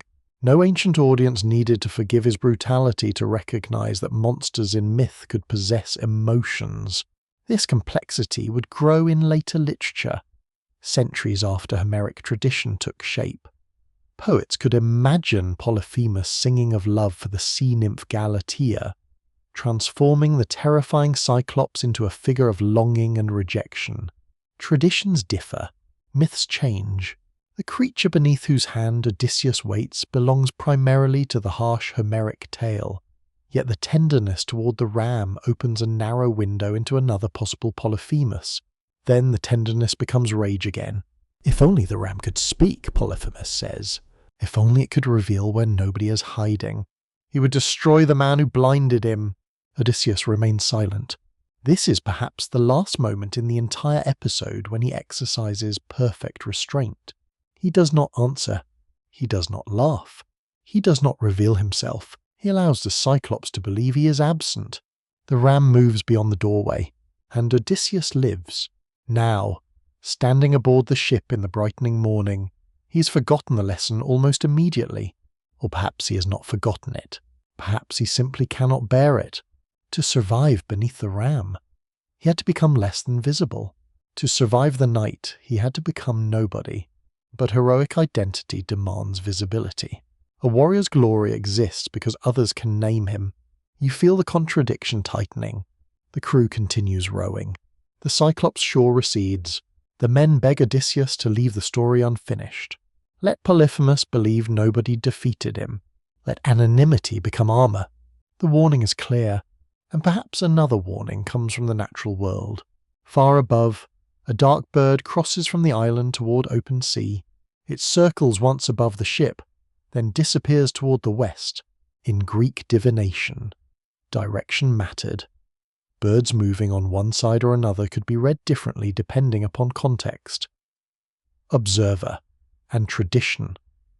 No interpretation survives for this imagined moment, and ancient storytellers themselves often allowed omens to remain uncertain until events revealed their meaning. But the sea has grown quieter. Even the oars seem loud. Odysseus turns toward Polyphemus. The Cyclops stands near the shore, surrounded by the landscape that once made him absolute master of his world. Now he is wounded, humiliated, unable to pursue. Odysseus has already won. That should be enough. Yet the king remembers the men who died. He remembers the rejection of Zeus. He remembers the promise that he would be eaten last.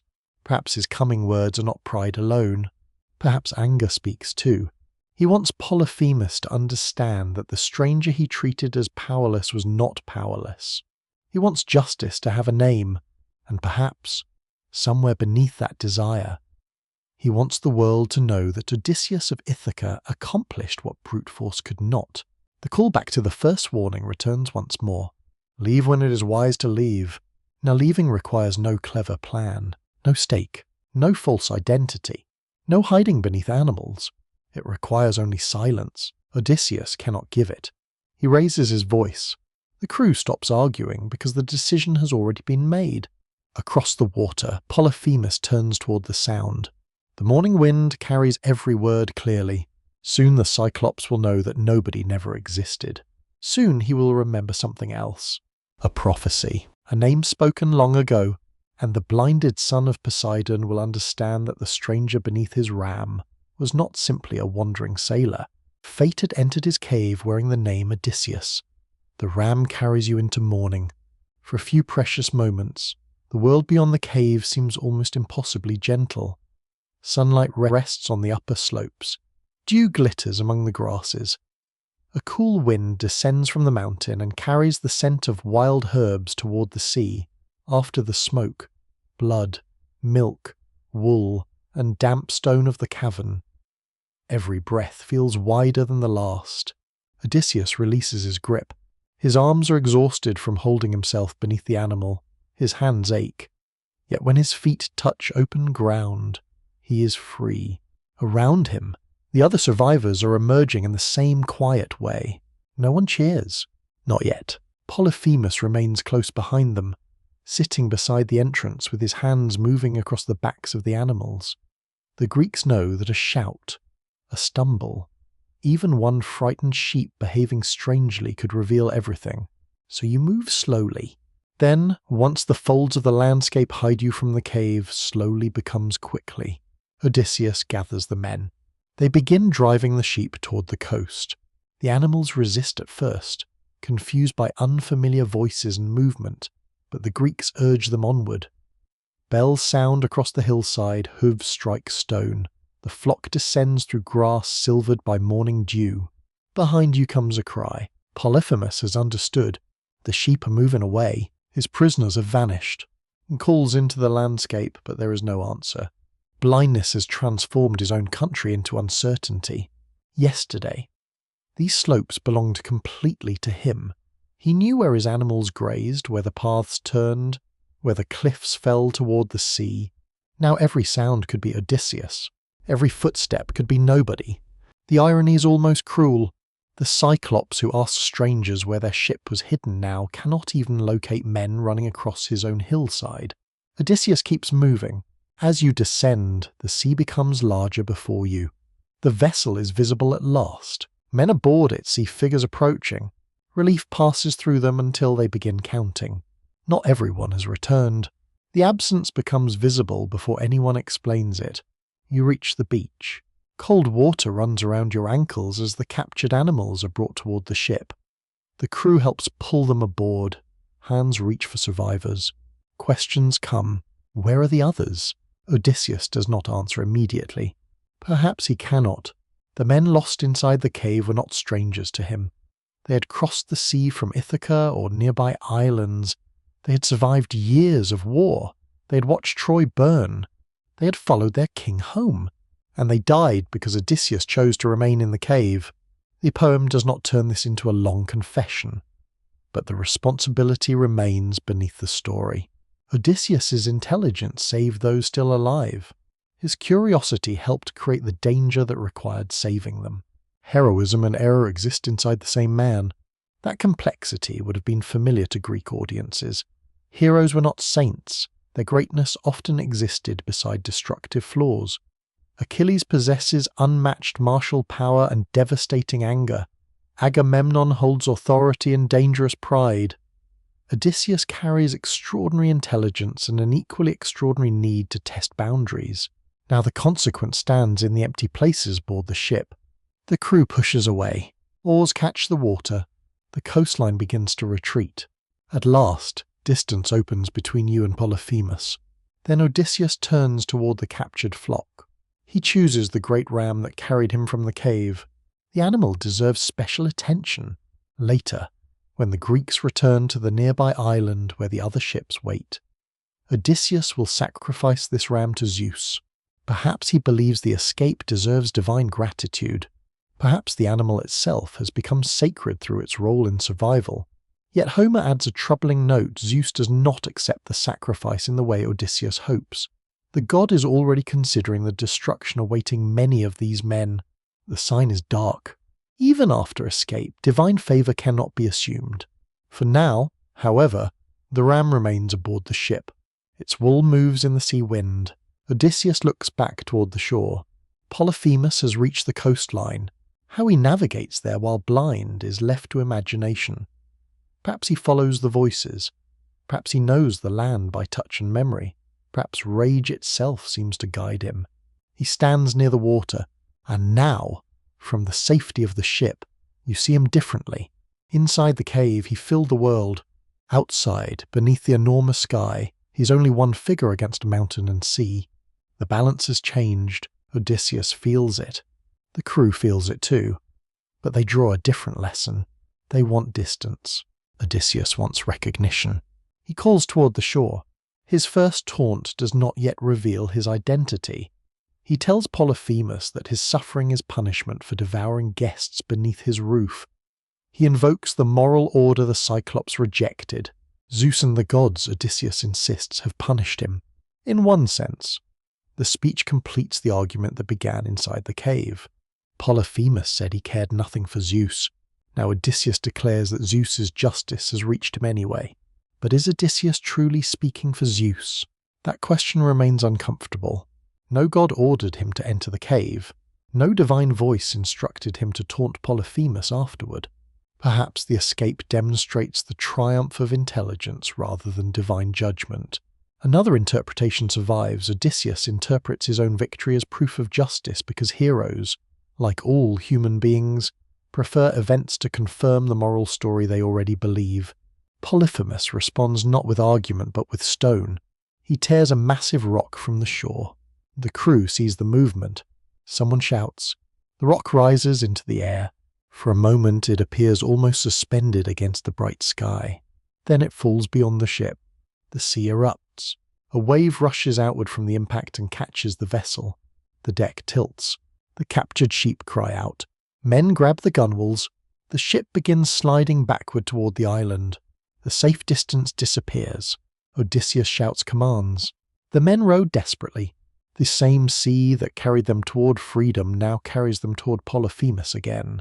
There is a strange warning in this. The Cyclops cannot see Odysseus. He cannot board the ship. He cannot follow across the water. Yet one unnecessary speech has nearly undone the entire escape. Eventually the crew overcomes the returning surge. The vessel moves outward once more. Now the men turn on Odysseus.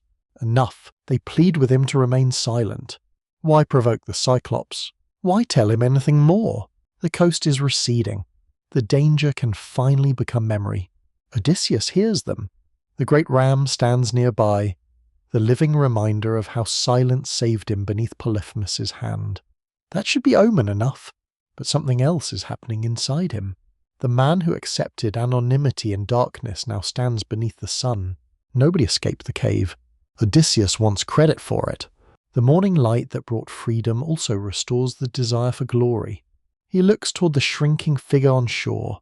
The crew resumes rowing, and although every practical reason tells him to let Polyphemus disappear behind them, Odysseus prepares to speak once more. This time, he will not speak as nobody. The ship moves farther from the island, but Odysseus continues looking back. Behind him, Polyphemus stands somewhere along the rocky coast, blind beneath the morning sun. Between them lies a widening stretch of blue water disturbed by the fading wake of the first enormous stone. The crew rows. They want the distance to grow. Odysseus wants something else. He wants the Cyclops to understand what happened. Inside the cave, Polyphemus possessed everything that seemed to matter. He had size, strength, food, shelter, and control of the entrance. Odysseus possessed only his companions, a skin of wine, a piece of olive wood, and his mind. Yet the weaker man escaped. For Odysseus, that victory demands acknowledgement. He calls across the sea again. His companions react immediately. They beg him to stop. Their warning is practical and urgent. Polyphemus has already demonstrated that he can judge direction by sound. Another shout gives him another target. The men know something their king seems temporarily unwilling to accept. You do not need to defeat an enemy twice. Survival is enough. Odysseus ignores them. His voice carries across the water. The sea is calm enough that sound travels clearly. Polyphemus turns toward it. You cannot see his expression from this distance, but you can imagine rage sharpening his attention. He bends. His hands search among the rocks. Then he finds another stone, larger perhaps than the first. The crew watches in horror. Polyphemus lifts it, for all the intelligence that defeated him. His physical power remains astonishing. The rock rises above his head, dark against the pale sky. Odysseus finally falls silent. Too late. Polyphemus throws. The stone crosses the air. You hear it before it lands. A rushing sound above the water. Then impact. The sea explodes. This time the rock falls behind the ship. The wave surges forward. Instead of pushing the vessel toward the Cyclops, it drives the Greeks farther out to sea. The same strength intended to destroy them accidentally helps them escape. For ancient audiences, the reversal would have carried the satisfying rhythm of mythic irony. Polyphemus tries to bring Odysseus back. He sends him away. But the danger's not over. The crew rows harder. No one wants to discover whether the Cyclops has a third stone. The coastline shrinks. Cliffs that seemed enormous now begin to merge into the mountain behind them. The smell of land fades beneath salt air. Odysseus's companions turn toward him again. Their fear has become frustration. Why speak? Why continue? The men have lost friends inside that cave. They have survived because of Odysseus's intelligence. But now the same leader seems determined to risk them for pride. This is where the heroic ideal becomes dangerous. Odysseus does not simply want to live. He wants his survival to mean something. Greek epic repeatedly returns to the tension between life and reputation. A long anonymous life and a short glorious life are not always valued equally. Achilles embodies this choice most famously, but Odysseus carries his own hunger for remembrance. He has been away from Ithaca for 10 years. His son has grown without him. His household exists in uncertainty. Across the Greek world, singers may already be telling stories of Troy. Whose names will survive? Achilles, Agamemnon, Ajax, Menelaus, and Odysseus. The king of Ithaca helped create the strategy that ended the war. He is not a man comfortable with disappearing from his own story. Inside the cave, however, disappearance saved him. Nobody defeated Polyphemus. Nobody escaped. The false name was perfect because it erased the hero. Now the hero cannot tolerate the erasure. Perhaps this is why the moment feels almost inevitable. The flaw does not suddenly appear. It has been present all along. Odysseus's curiosity brought him into the cave because he wanted to know what kind of host lived there. His confidence made him believe he could manage the encounter. His intelligence saved him when confidence failed. And now pride threatens to transform salvation into catastrophe. The structure is almost circular. A warning came before the cave. His companions advised him to take the food and leave. He refused. A warning comes after the cave. His companions advise him to remain silent and leave. Again, he refuses. The first refusal cost lives. The second will cost years. Above the ship, the sky begins changing. Thin clouds gather toward the horizon. The wind shifts slightly. A sailor looks toward the sail. Perhaps he feels something uneasy. For Mediterranean seafarers, winds were never trivial. They determined whether a voyage lasted hours or days, whether a vessel reached harbour or vanished beyond familiar routes. Gods could be imagined behind them. And Poseidon especially represented the uncertainty beneath every keel. The name Poseidon has already passed through the story several times. Odysseus falsely claimed that Poseidon destroyed his ship. The neighbouring Cyclops told Polyphemus to pray to Poseidon, and Polyphemus is Poseidon's son. 3 warnings, 3 connections. Still Odysseus does not understand how close the god is to his fate. The crew rows. The nearby island where the other ships wait is drawing closer. Safety lies ahead. Odysseus stands at the stern. He looks back toward Polyphemus. Perhaps he thinks of the dead. Perhaps he thinks of Zeus Xenios and the sacred law violated in the cave. Perhaps he believes that naming himself will make the punishment complete. If Polyphemus remembers this day, he should remember the man who defeated him. Odysseus draws breath. His companions know what is coming. One may reach toward him as though a hand could stop words once the desire to speak has formed. But the king is already calling across the sea. This time the taunt is different. He gives Polyphemus instructions for the future. If anyone asks who blinded you, he says, tell them. Tell them Odysseus did it.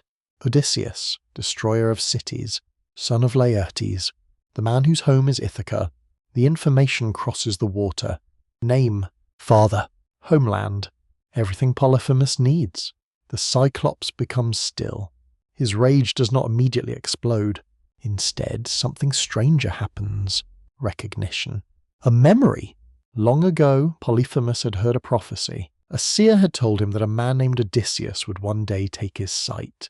The Cyclops had remembered the prediction, but he had imagined someone different. A giant warrior. A man whose body matched the magnitude of the fate awaiting him. Instead, destiny arrived as a relatively small traveller carrying wine. A man who called himself nobody. The prophecy has been fulfilled. And because Odysseus could not leave his victory anonymous, Polyphemus finally knows it. You feel the story change. Until this moment, the encounter belonged to the island. Now it reaches beyond it. Polyphemus turns toward the sea. He cannot see Odysseus, but he no longer needs to. He knows his name. He knows his father. He knows his home. And most importantly, he knows exactly which god to ask for vengeance. The name travels across the water. Odysseus. For a few seconds, nothing else seems to move. The ship continues rising and falling gently beneath you. Oars disturb the bright surface. The distant mountain stands beneath a pale morning sky. Along the shore, Polyphemus faces the sound of the man who blinded him. Odysseus has given him more than a name. He has given him a lineage, son of Laertes. He has given him a homeland, Ithaca, and he has given him the identity by which singers might preserve the deed. This is exactly what the king wanted. It is also exactly what he should never have done. The crew knows it. You can feel their silence after the announcement. There is no practical advantage in what Odysseus has revealed. Polyphemus cannot return his dead companions. He cannot restore the lost hours inside the cave. He cannot undo the violation of hospitality. The words exist for reputation, for kleos, for memory. In the heroic world, this desire is not trivial. You live once, but a name may survive you. Songs can carry it through generations. Descendants can speak it beside household fires. Strangers can know who you were long after your bones have disappeared beneath earth. Odysseus understands the world intimately, yet the Odyssey repeatedly asks what glory costs. The hero does not merely seek fame, he seeks home, and sometimes those desires pull in opposite directions. If he wanted only survival, he would remain nobody. If he wants Odysseus remembered, he must reveal himself. He chooses the name. Polyphemus responds in a way Odysseus does not expect, not with immediate rage, with recognition. The Cyclops remembers an old prophecy, long before this morning. A seer named Telemus had come among the Cyclopes. He was known for reading signs and foretelling what lay ahead. Telemus had predicted that Polyphemus would lose his sight at the hands of Odysseus. The prophecy had remained in memory, perhaps for years. Perhaps Polyphemus occasionally wondered when this mysterious enemy would appear, and perhaps he believed he knew what such a man must look like. Strong, enormous, terrible, a hero whose body would announce danger before he spoke. Instead, Odysseus came carrying wine. This revelation gives the prophecy its cruel irony. Fate told Polyphemus the name. It did not tell him the form. Ancient Greek stories often treat prophecy this way. Knowledge of the future does not necessarily provide the power to avoid it. Sometimes prophecy creates confidence in the wrong interpretation. You know something will happen. You imagine how, and destiny enters through the possibility you ignored. Polyphemus speaks across the sea. He had expected another Odysseus, someone physically impressive. Instead, the man who took his eye is small by comparison, a clever stranger, a deceiver. Perhaps the insult wounds Odysseus in return. He has defeated the Cyclops. Yet Polyphemus refuses to grant him the heroic grandeur he desires. Strength has been beaten by intelligence, but strength still looks upon intelligence with contempt. Then Polyphemus changes his approach. He calls Odysseus back. The invitation is almost surreal. Return, he says, and perhaps he will offer hospitality. Perhaps Poseidon can help Odysseus on his journey. You hear the dark echo of everything that happened inside the cave. Hospitality. The custom Polyphemus rejected now becomes bait. Odysseus does not believe him. He answers harshly. If he had the power, he says, he would kill Polyphemus and send him to the realm of Hades, where even Poseidon could not restore his sight. The exchange has become personal. Neither man is merely trying to survive now. Both want the other to suffer. Both want the last word. This similarity is uncomfortable. Odysseus condemned Polyphemus for living beyond sacred restraint. Yet victory has brought Odysseus close to his own form of excess. The Greek idea of hubris is often simplified as pride, but it can carry a broader sense of outrageous overstepping. Behavior that violates proper limits. Does Odysseus cross such a boundary here? Historians of ancient literature continue to debate how precisely later moral concepts should be applied to Homeric heroes. The poem does not reduce the moment to a simple lesson, but the consequence is unmistakable. Odysseus could have sailed away unnamed. He chooses recognition, and recognition allows vengeance to find him. The weather seems to respond. Clouds gather farther out at sea. A cooler wind touches the sail. Perhaps it is coincidence, perhaps the first distant breath of Poseidon. Ancient sailors could not separate sea travel from divine uncertainty. Before voyages, sacrifices might be offered at dangerous capes. sanctuaries overlooked waters where sudden storms could destroy ships within sight of land. Poseidon was honoured because the sea could never be mastered completely. Odysseus has survived a creature on land, but his road home lies across Poseidon's domain. Polyphemus knows this. He lifts his hands. The gesture is different from throwing a stone. Physical strength has failed him. Now he reaches toward divine strength. And suddenly the earlier contradictions resolve. The Cyclops who mocked Zeus is not a creature without gods. He has a god of his own. A father, Poseidon. The same divine name that has hovered around the story like a distant storm. Odysseus once falsely told Polyphemus that Poseidon destroyed his ship. Soon Poseidon will destroy ships in truth. The neighbouring Cyclops advised Polyphemus to pray to his father. Now he will. The prophecy of Telemus has been fulfilled. Now another prediction is about to be created through prayer. Polyphemus stands beside the sea. Odysseus stands aboard the ship. Between them lies water bright beneath the morning sky. You might think the conflict is finished. One man is escaping. The other cannot follow. But myth rarely measures distance, only in miles. A curse can cross water. A prayer can travel farther than a ship. Polyphemus begins speaking to Poseidon. He identifies himself as the god's son. He names Odysseus. There is no ambiguity now. No nobody, no disguise. The Cyclops asks his father to prevent Odysseus from ever reaching home. And if fate has already decreed that Ithaca must be reached, then let the return come late. Let it come after suffering. Let Odysseus lose his companions. Let him arrive aboard another man's vessel. Let him find trouble waiting inside his own house. The words move across the sea like an invisible net. Odysseus hears them. Perhaps the crew does too. No thunder answers. No wave rises immediately. The morning remains almost calm. That calm may be the most frightening sign of all. The prayer does not need spectacle. Somewhere beneath the water, the god has heard his son's voice. Odysseus turns toward the open sea. Ithaca still lies ahead. But from this moment onward, the journey home is no longer simply a voyage. It has become a struggle against the anger of Poseidon.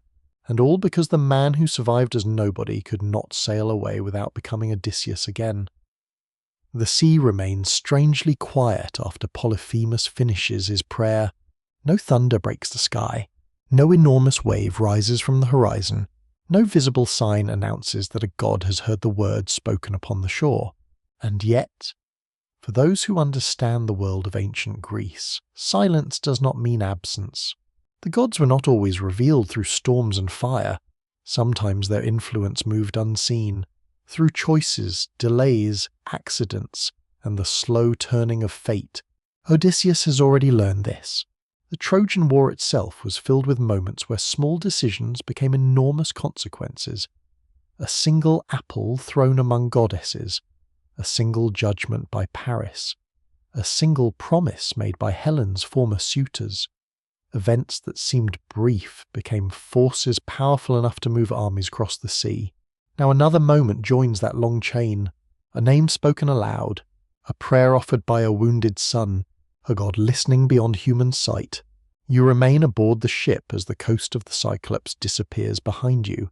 The men continue rowing, but the mood has changed. The relief that followed escape has faded. They know something has happened. They may not understand the full meaning yet, but they feel the weight of it. The danger is no longer simply a creature with one eye. It has become something larger, a conflict between mortal action and divine consequence. The story of Polyphemus has reached beyond the cave, yet before the curse of Poseidon begins shaping the voyage, you return once more to the prophecy that surrounded the Cyclops, because the most haunting part of the encounter is not only that Polyphemus was defeated, it is that he was warned. Long before Odysseus arrived, there were signs. The seer Telemus had spoken. A man named Odysseus would come. He would take the Cyclops' sight. The prophecy existed before the meeting. The future had already been whispered. But prophecy in Greek mythology rarely functions like a clear map. It is not a simple announcement of events that removes uncertainty. Instead, prophecy often creates another layer of mystery. If the future is known, can anyone escape it? If a warning arrives, does hearing it change the outcome? Or does the very attempt to avoid fate become the path that fulfills it? Ancient Greeks return to these questions again and again. In the stories of kings, heroes, and gods, knowledge of the future rarely gives complete control. A person may know what is coming but misunderstand its meaning. A person may try to escape destiny and unknowingly move closer to it. Polyphemus represents this perfectly. He knew the name Odysseus, but he did not know the man. Perhaps he imagined a warrior like those who fought at Troy. Perhaps he expected someone who would challenge him with weapons and strength. Instead, the prophecy arrived disguised as weakness. A traveller, a guest, a man carrying wine. This is one of the deepest ironies of the encounter. Polyphemus feared the wrong thing. He watched for physical power. He underestimated intelligence. The Cyclops mistake reflects a broader Greek idea. Wisdom often defeats force because wisdom sees possibilities that strength cannot. The same theme appears throughout the Odyssey. Odysseus does not survive because he is the strongest warrior. He survives because he adapts. He becomes a beggar, a stranger, a storyteller, a man without a name. His greatest victories often come from changing how others perceive him. Yet the prophecy also contains another lesson. Even the cleverest person cannot control every consequence. Odysseus successfully deceives Polyphemus. He escapes the cave. He survives the impossible. But the moment he believes the danger has ended, he creates a new danger. The prophecy is fulfilled. But its fulfillment opens another chapter. This is why the Cyclops episode is not simply a story about defeating a monster. It is a story about the price of victory. You can imagine ancient Greek audiences hearing this tale during a festival performance. Perhaps they sit beneath the open sky while an epic singer recites the journey of Odysseus. Torches burn nearby, wine is poured, families listen together. They already know the broad shape of the story. They know the hero survives. Yet knowing the ending does not remove the tension. Because the question is not only whether Odysseus survives, the question is what survival costs. The prophecy of Polyphemus has already changed meaning. At first, it seemed like a warning about a coming Ithaca. Now it becomes a warning about recognition. The danger was not only the man named Odysseus. The danger was the moment when Odysseus needed the world to know that name. This is why some interpretations of the episode focus less on the Cyclops as a monster, and more on the relationship between identity and consequence. To have a name is to have power, but to have a name is also to become vulnerable. Polyphemus could not curse nobody. Nobody had no home. Nobody had no family. Nobody had no destination. But Odysseus has all of these things, and because he has them, they can be threatened. The ship moves farther into open water. The island becomes only a dark shape beneath the horizon. The men prepare for the next stage of the journey. They repair ropes. They check supplies. They tend to the animals taken from the Cyclops. Life continues, and perhaps this is what makes the story so powerful. The greatest turning points in human lives often arrive quietly. Not every disaster begins with thunder. Not every curse begins with darkness. Sometimes everything changes during an ordinary conversation, a question, an answer, a name. Odysseus looks toward the sea ahead.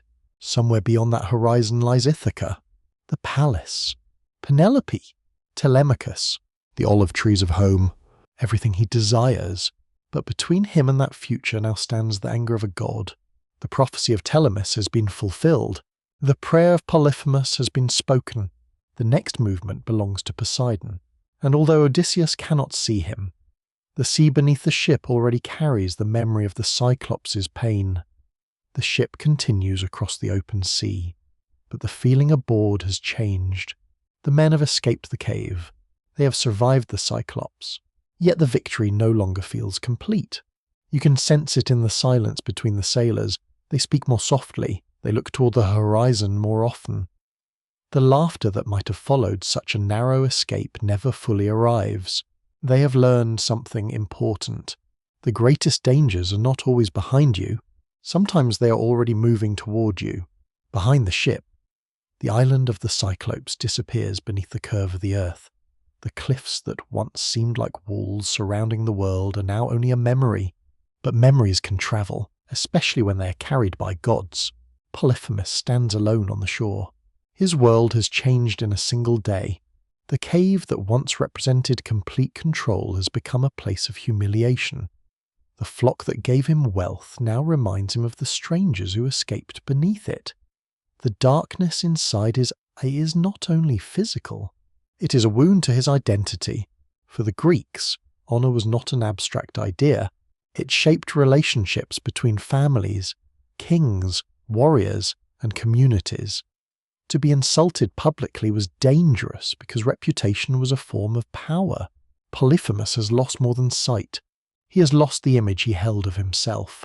He was the strongest being in his landscape. Then a stranger defeated him without matching his strength.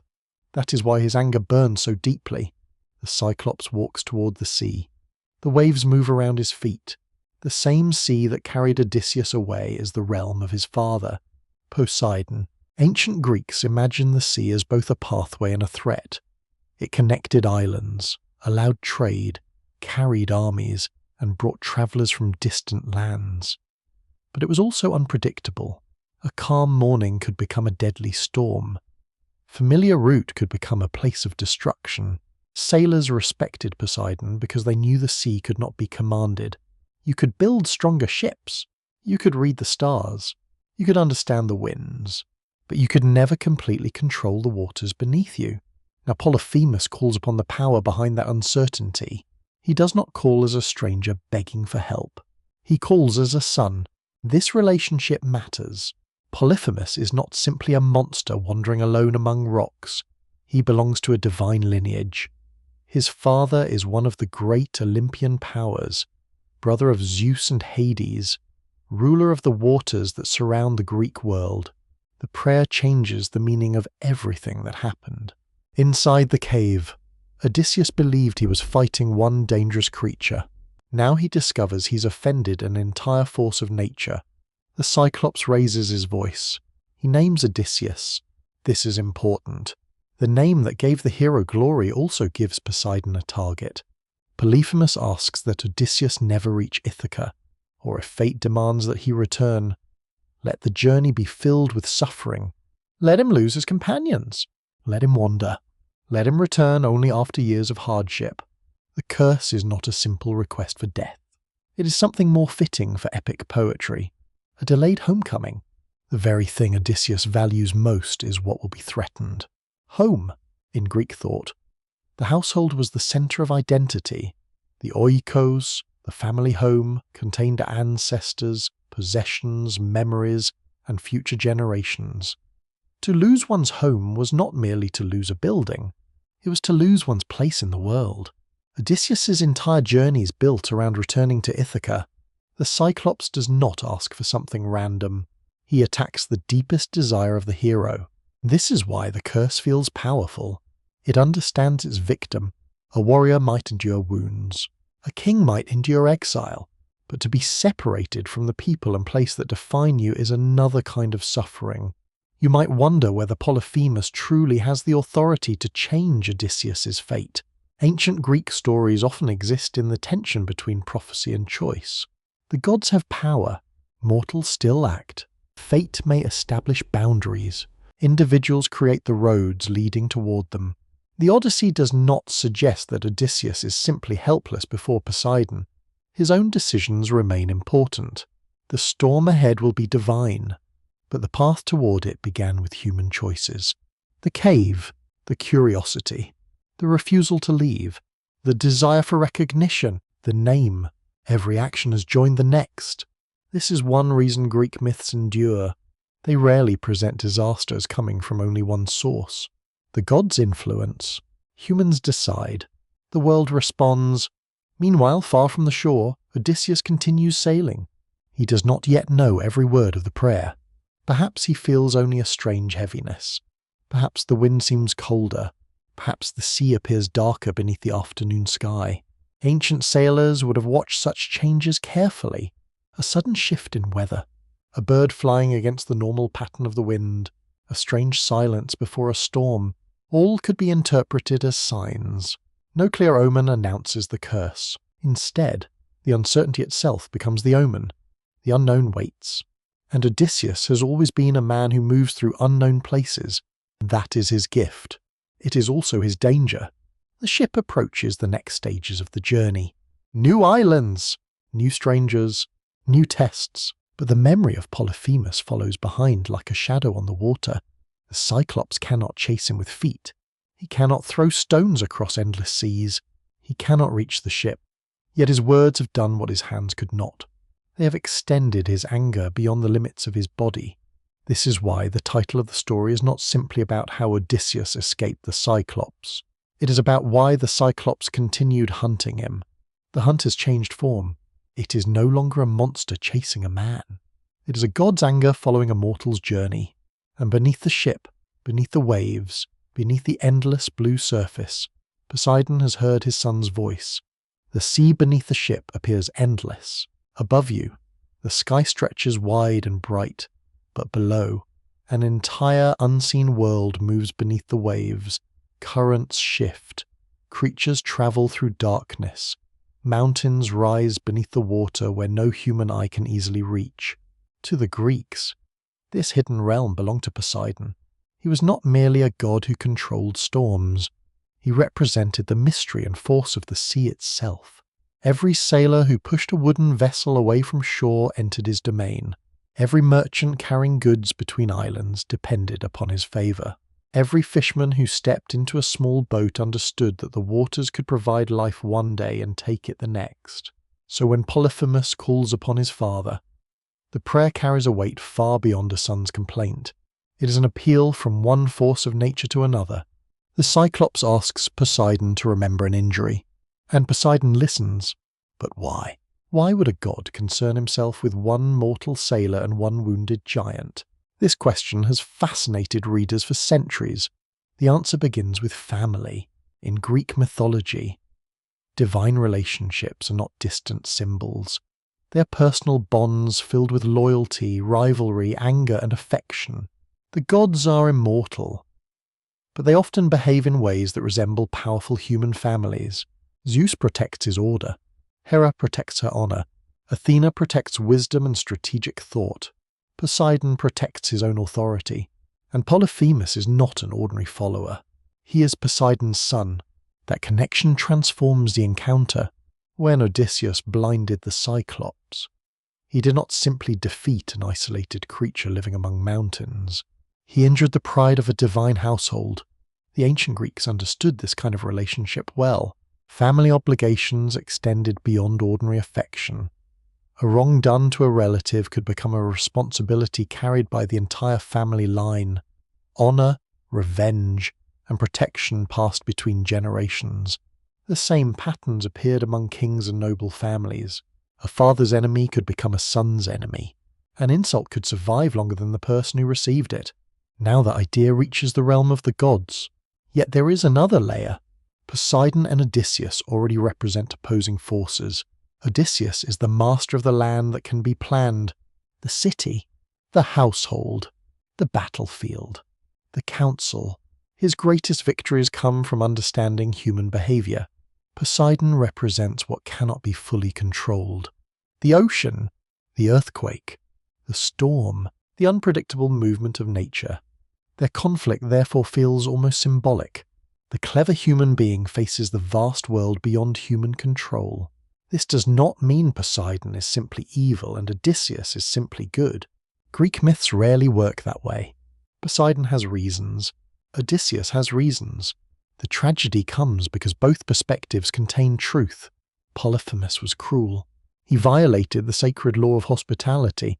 He killed helpless guests. But Odysseus also entered the cave without invitation, took resources, deceived the Cyclops, blinded him, and then publicly humiliated him. The myth allows both injury and retaliation to exist.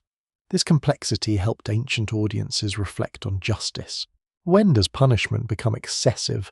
When does cleverness become arrogance? When does victory create another form of danger? These questions remain open. The ship continues forward. Odysseus may still believe the hardest part is behind him. He escaped the Cyclops. He survived the cave. He crossed the dangerous moment, but the Greeks often understood that consequences do not always arrive immediately. The gods move according to their own rhythms. A sacrifice can be made today and answered years later. A prayer can be spoken at sunrise and reshape a life far in the future. This sense of delayed consequence is central to the Odyssey. The journey home is not difficult because Odysseus lacks ability. He possesses extraordinary ability. He survives situations that would destroy ordinary men. The difficulty comes because every action creates another reaction. The Cyclops episode becomes the foundation for everything that follows. Without it, the later storms, losses and delays would not carry the same meaning. Polyphemus becomes the invisible presence behind the voyage. The monster who cannot chase becomes the enemy who follows. You might wonder whether the ancient Greeks believed such stories literally. The answer is complicated. Some worshippers approached myths as sacred traditions connected to the gods and rituals of their communities. Others interpreted them symbolically, seeing deeper truths about human nature, morality, and the relationship between mortals and divine powers. Myth was not simply a collection of facts. It was a way of thinking, a way of asking questions too large for ordinary answers. Archaeology has revealed how deeply Poseidon was honoured across the Greek world. Coastal sanctuaries, offerings, and inscriptions show communities seeking his favour. Sailors did not need to see a god standing on the waves to believe the sea carried divine significance. A sudden storm, a successful voyage, a safe return, all could become signs of relationship between humans and the divine. For Odysseus, the relationship has turned hostile. The sea that should carry him home is now the place where resistance waits. Perhaps as evening approaches, the crew notices the horizon changing. The sunlight fades into gold. Clouds gather over distant waters. The wind begins moving differently. No one can yet know what comes next. But the story has entered a new phase. The Cyclops is no longer the main threat. He has become the beginning of the threat. This is why Polyphemus remains one of mythology's most memorable figures.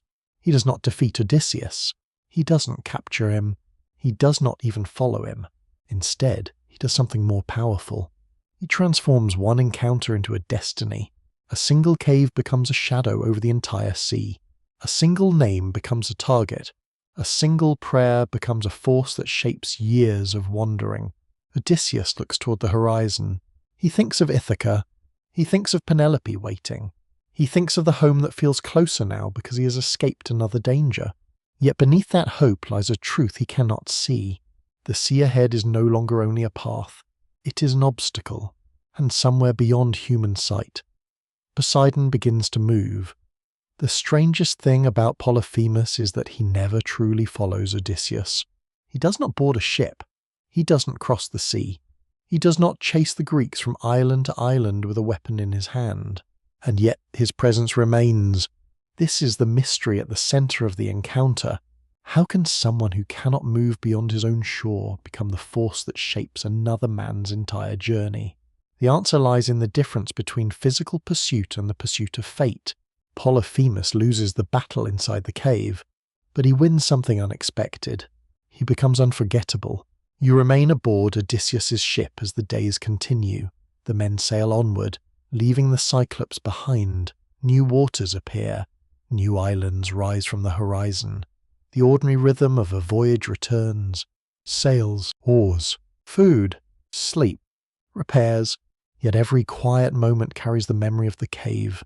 The men who survived cannot forget what happened there. They remember the darkness, the enormous stone, the sound of Polyphemus moving through the cave, the smell of smoke and burning wood, the terrible moment when a host became an enemy. Trauma travels with travellers, even in the ancient world. Sailors carried stories of dangerous encounters across the sea. A storm survived became a warning. A strange island became a place spoken about carefully. A monster encountered once could influence how every future shore was approached. Odysseus himself carries the memory differently. For him, the Cyclops represents both his greatest triumph and his greatest mistake. The escape proves everything he believes about himself. His intelligence matters. His patience matters. His ability to understand others matters. But the aftermath proves something equally important. Intelligence without restraint can create new dangers. This is one reason the Cyclops episode is so carefully placed within the larger journey. It is not simply an adventure between Troy and Ithaca. It is a mirror. Odysseus sees himself reflected in Polyphemus. At first, the differences seem obvious. One is a king, one is a shepherd. One belongs to a world of cities and customs.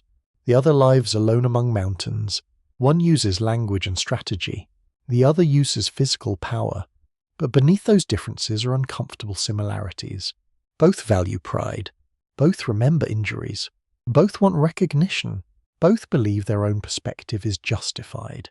Polyphemus believes strangers entered his home and challenged his authority. Odysseus believes a cruel enemy deserves punishment and humiliation. The difference is not that one has anger and the other does not. The difference is how they use their abilities. Polyphemus has strength without restraint. Odysseus has intelligence without enough humility. Ancient Greek audiences would have recognized this tension. The ideal person was not simply powerful or clever. The ideal person possessed balance. Courage required wisdom. Authority required justice. Victory required moderation. The story of Odysseus and Polyphemus asks what happens when these qualities become separated. The Cyclops becomes destructive because nothing limits his appetite. Odysseus becomes endangered because nothing limits his pride. The two figures are not identical, but they are connected. This connection may explain why Polyphemus remains such a powerful character in literature. He is not just an obstacle. He is a turning point. Before the cave, Odysseus is wandering through unknown waters. After the cave, he's being hunted by consequences. The prayer of Polyphemus changes the nature of the journey. The earlier dangers were challenges of survival. The later dangers become challenges of endurance. How long can a man continue when the world itself seems determined to delay his return? You can imagine Odysseus at night aboard the ship. The crew sleeps, the fire burns low, the stars appear above the mast. He watches the waves. Perhaps he thinks of the cave. Perhaps he wonders whether he should have left sooner. Perhaps he remembers his companion's warnings. Ancient Greek heroes often stand between regret and acceptance. They understand their choices only after those choices have already shaped the future. The gods do not erase human responsibility. They reveal it.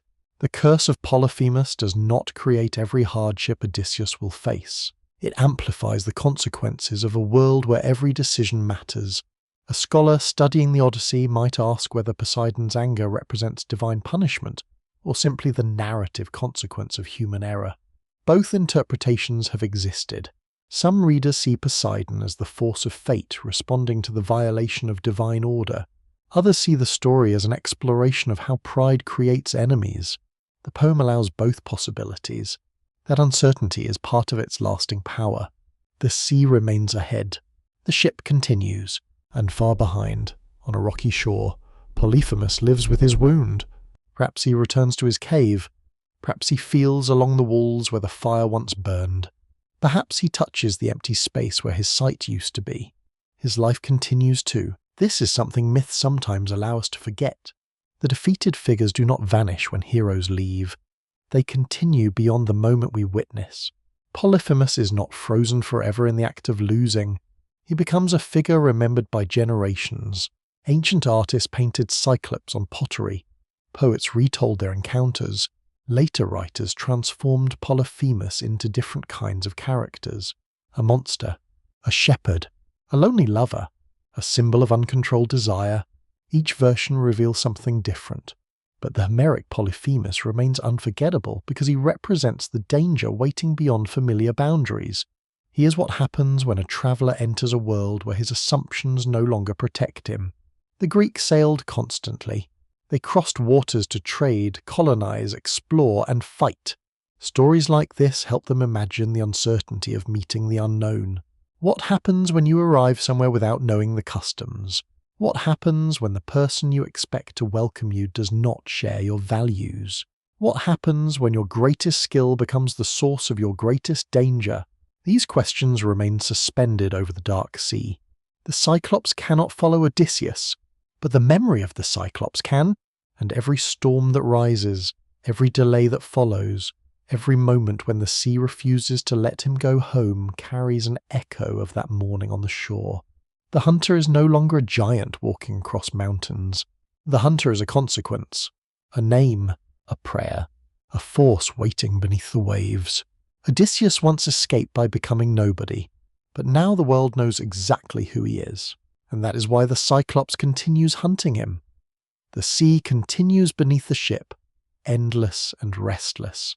Odysseus has survived the Cyclops, but survival has changed him. The man who entered the cave was searching for knowledge. The man who escaped it carries knowledge that he wishes he could forget. You remain with him as the journey continues, watching the quiet moments between dangers. The sailors repair ropes. They prepare meals. They rest beside the mast while waves move beneath them. Yet Odysseus often remains awake. Perhaps he listens to the sea. Perhaps he listens to memory. The cave returns again and again.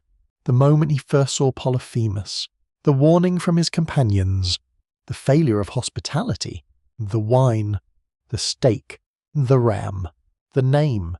Every part of the encounter remains connected. And above all, one question follows him. Was his greatest victory also the beginning of his greatest mistake? To understand this question, you must understand Odysseus's relationship with Athena. Among the Greek gods, Athena represents a particular kind of intelligence. She's not merely cleverness for its own sake. She represents disciplined thought, strategic planning, craftsmanship, and the ability to create order from confusion. She is the goddess who guides heroes not by making them stronger, but by helping them think. This is why ancient audiences connected her so strongly with Odysseus. Achilles wins through force. Ajax wins through strength. Odysseus wins through the mind. His weapon is often not bronze. It is imagination. Inside the Cyclops cave, this quality saves him. He sees what others cannot. When his companions want immediate escape, he recognizes that leaving without a plan will fail. When they want to kill Polyphemus, he understands the stone makes that impossible. When the entrance seems impossible to pass, he discovers a solution hidden among the flock. When strength has no answer, thought creates one. This is the side of Odysseus that Athena would admire. But the Odyssey is not simply a celebration of intelligence. It is also a warning about intelligence without restraint. A clever person can solve problems. A clever person can also create them. The same mind that invents the perfect escape can invent the reason to risk everything afterward. This is where the connection between Odysseus and Athena becomes complicated. The goddess represents wisdom. Odysseus represents human wisdom. But humans are not gods. They possess brilliance without perfect judgment. They can see many possibilities. They cannot always see every consequence. Perhaps Athena would have advised silence after the escape. Perhaps she would have recognized that the greatest victory was leaving unknown. But Odysseus is not Athena. He is mortal, and mortality is central to Greek storytelling. The gods may live forever. They may possess knowledge beyond human limits. Mortals must act with incomplete understanding. They must choose without seeing the entire path. This is why heroes are fascinating. They are not perfect. They are tested precisely because they are incomplete. Odysseus's encounter with Polyphemus reveals this more clearly than almost any other episode.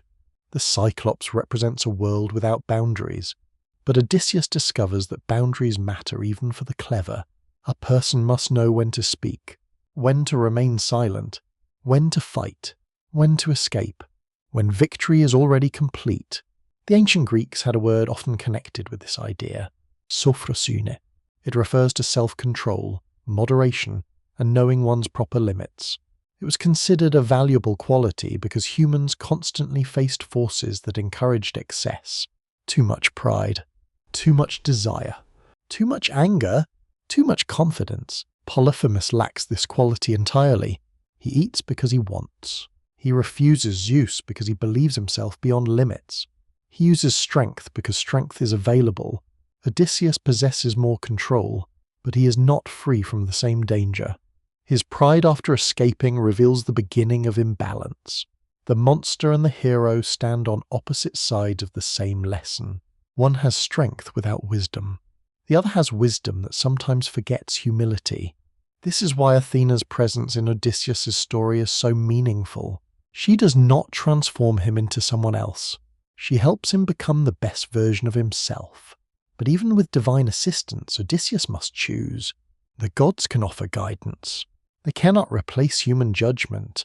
You imagine ancient Greeks hearing this story beside sacred fires. Perhaps they think of their own lives.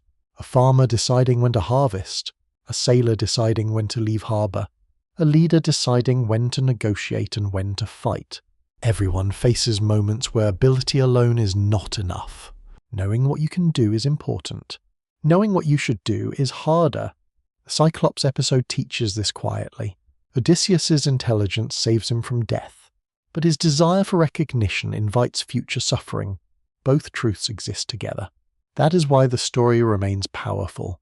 It does not ask whether Odysseus is wise or foolish. He is both. He is the man who creates a brilliant escape.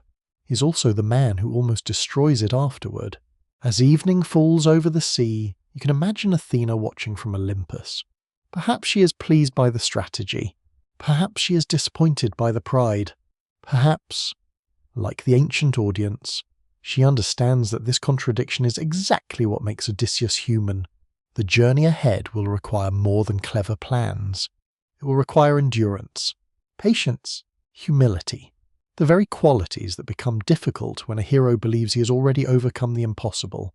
The memory of Polyphemus remains, not because the Cyclops was stronger, not because he won, but because he revealed something hidden inside Odysseus himself. The greatest enemies are not always those who stand before you. Sometimes they reveal what is waiting within you. And as the ship continues through the darkening waters, Odysseus carries the lesson forward. The mind is powerful, but even the greatest mind must learn when to be quiet. The night sea stretches beneath the stars. The ship moves steadily forward, carrying Odysseus farther from the island of the Cyclops and deeper into the uncertain path that will become his long journey home. You look back one final time toward the mountains fading into darkness. The cave is gone. The smoke from Polyphemus's fire has disappeared. The shore where the Cyclops called upon Poseidon is now only a memory. Yet stories do not disappear as easily as places. For the ancient Greeks who listened to the tale of Odysseus and Polyphemus, the encounter was never only about a giant, a cave, and an escape. It was a story about what it meant to be human, around ancient hearths, in royal halls, and during great festivals where epic poems were performed. Audiences heard many layers within this episode. Some listened for adventure, others listened for warnings, some thought about the gods, others thought about the difficult choices people make when they face the unknown.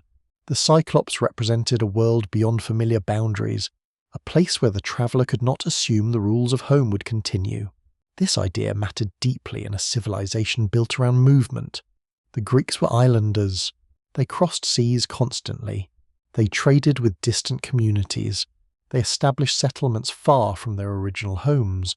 They encountered languages they didn't understand and customs they did not share.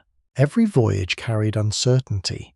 When a sailor approached a foreign shore, one question mattered immediately.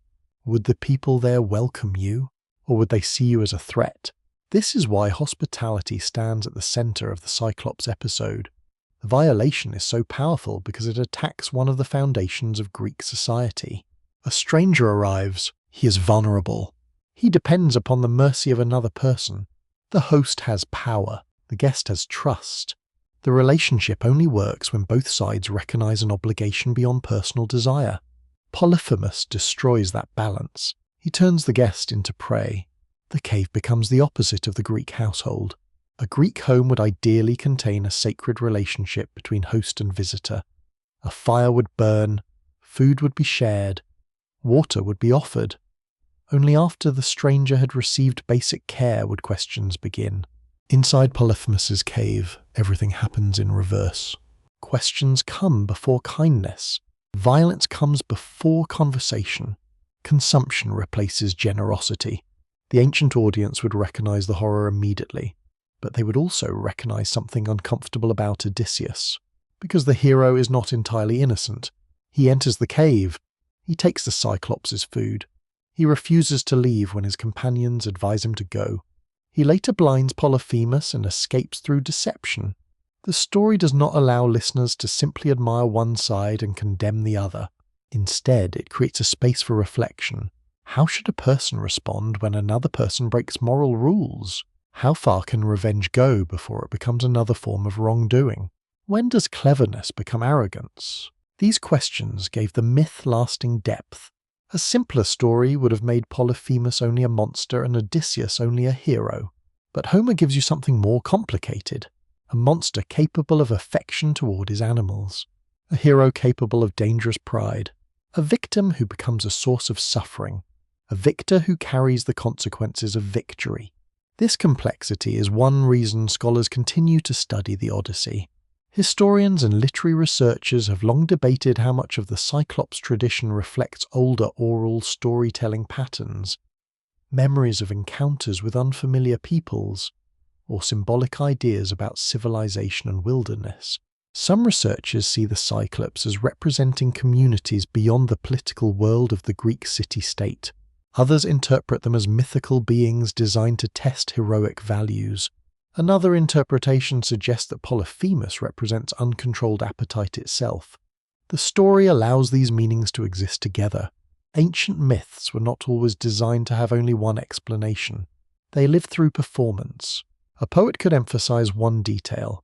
Another storyteller could highlight another. Different generations could discover different lessons. Archaeological discoveries across the Mediterranean have shown how widely stories of heroes, monsters, and gods travelled. Images on pottery, temple decorations, and artistic objects reveal that myth was not limited to written poems.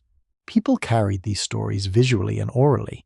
A person who could not read Homer might still recognize scenes of famous heroes. A painted vessel could preserve an encounter. A sculpture could keep a memory alive. The story of Odysseus and Polyphemus belonged to this larger world of shared imagination. It connected ordinary people with questions about gods, fate, and human behavior. And perhaps the most important lesson was not about defeating monsters. It was about encountering the unknown.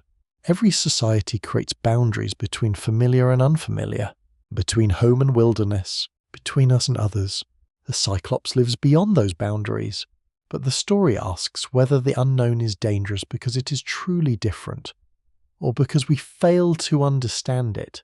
Odysseus enters Polyphemus's world expecting Greek customs to apply. Polyphemus exists in a world where those customs mean nothing. The tragedy begins because neither side can truly meet the other. They speak different moral languages. One speaks of Zeus and hospitality. The other speaks of strength and independence. Between them is a gap too wide to cross. The fire inside the cave could not warm both worlds. The sea between them could not connect them. Only conflict remained. You return now to the ship beneath the stars. The sailors sleep. The waves continue their gentle rhythm. Odysseus remains awake, perhaps thinking of the road ahead. He has learned that every stranger may hide danger, but perhaps he has also learned something more subtle. The person who seems monstrous may still contain traces of humanity, and the person who seems heroic may still carry flaws capable of causing harm. This is why the story has survived for thousands of years. It does not simply tell you who is right. It asks you to consider what happens when pride, fear, desire, and destiny meet on the same shore. The Cyclops is gone, but the questions he leaves behind remain, and as the ship sails beneath the quiet heavens, those questions continue moving with Odysseus toward the unknown waters ahead. The image of Polyphemus remains with you long after the ship has left the island behind. A single eye, a massive figure beside a cave, a voice calling toward the sea, a prayer rising toward Poseidon. For many generations, this was the Polyphemus remembered from Homer's Odyssey. But myths rarely remain still. They travel, they change, they gather new meanings as different cultures and different centuries return to them. The Cyclops who terrified Odysseus would later become something far more complicated. You can imagine another storyteller sitting beside a fire many years after Homer's song first spread through the Greek world. The same name is spoken, Polyphemus. But the story that follows is different. The monster becomes a shepherd again. The lonely figure appears again among the mountains.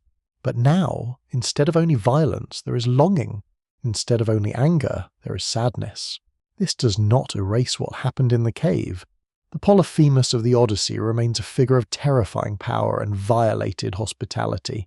But later traditions reveal something fascinating about mythology. A character can hold many truths at once. The same figure can represent fear in one story and sorrow in another. Ancient audiences understood this flexibility.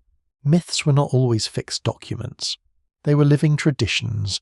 Poets reshaped familiar characters to explore new emotions and new questions. Centuries after Homeric poetry, later writers expanded the world of Polyphemus.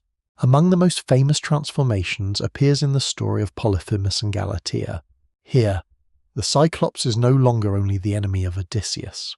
He becomes a figure of impossible love. He watches the beautiful sea nymph Galatea. He desires her. He sings for her. He longs for something he cannot possess. The image is almost the opposite of the Homeric cave. There, Polyphemus represents appetite without control. Here, he represents desire without fulfillment. Yet the connection remains. Polyphemus is still separated from the world around him. He still stands outside ordinary society. He still experiences the pain of isolation. This suggests that perhaps the loneliness of the Cyclops was always present beneath the violence. The Homeric poem gives only brief glimpses of his personal world. He lives alone. He tends his flock alone. He returns to an empty cave. He has no community, no marketplace, no assembly, no shared rituals. His strength protects him, but it also separates him. The later traditions simply bring that loneliness closer to the surface. Some scholars have suggested that this explains why Polyphemus remains such a compelling figure. He is not frightening only because he is powerful. He is frightening because he represents isolation, a being cut off from the relationships that shape human life. The Greeks placed enormous value on community, the city, the family, the household, the sacred gathering. To live completely apart from these structures was almost to exist outside humanity itself. This makes the Cyclops episode more than a battle between a hero and a monster. It becomes a meeting between two forms of existence. Odysseus represents connection. He is always moving between people. He depends on allies. He relies on language. His survival comes from understanding others. Polyphemus represents separation. He lives alone. He trusts only his own power. He has no reason to listen to strangers because he has built a world where strangers do not matter. Their conflict becomes almost inevitable. One person believes relationships create survival. The other believes strength creates survival. Both discover the limits of their beliefs. Odysseus learns that intelligence cannot protect him from every consequence. Polyphemus learns that strength cannot protect him from every opponent. The later artistic traditions surrounding Polyphemus often return to this idea of vulnerability. Paintings, poems, and sculptures sometimes portray him not as an unstoppable monster but as a tragic figure, a giant beneath open skies, a shepherd watching the sea, a being who wants connection but does not know how to achieve it. Of course, this does not make him innocent. The violence of the cave remains. The deaths of Odysseus' companions remain. A tragic figure can still commit terrible acts. Greek mythology often understands this complexity better than simple stories of heroes and villains. Even the gods themselves contain contradictions. Apollo can bring healing and plague. Athena can represent wisdom but also the cold logic of war. Aphrodite can inspire beauty and chaos. The world of myth is rarely divided into pure light and pure darkness. Polyphemus belongs to that same world. He is terrifying. He is wounded. He is dangerous. He is lonely. All of these can exist together. This may also explain why the Cyclops continues appearing in later literature and art. The figure adapts because the questions remain relevant. What happens when someone lives completely outside society? What happens when power exists without empathy? What happens when loneliness becomes anger? What happens when a person wants to be seen but only knows how to make others afraid? These questions are not limited to ancient myths. They belong to every age. The cave of Polyphemus becomes a place where human nature is examined. The monster is not only outside the hero, he is also a reflection. When Odysseus looks at Polyphemus, he sees an enemy. But perhaps the audience sees something more, a warning, a possibility, a reminder that even extraordinary beings can become trapped by their own limitations. The sea continues carrying Odysseus away. The Cyclops remains behind, yet in another sense, Polyphemus travels farther than any ship. He enters poetry, painting, theatre, memory. His single eye becomes one of the most recognizable images from ancient mythology, and the reason is not simply because he was defeated, it is because he represents something deeper, the fear of what exists beyond the familiar world, the sadness of isolation, the danger of uncontrolled desire, and the strange truth that even monsters can leave behind questions that never disappear.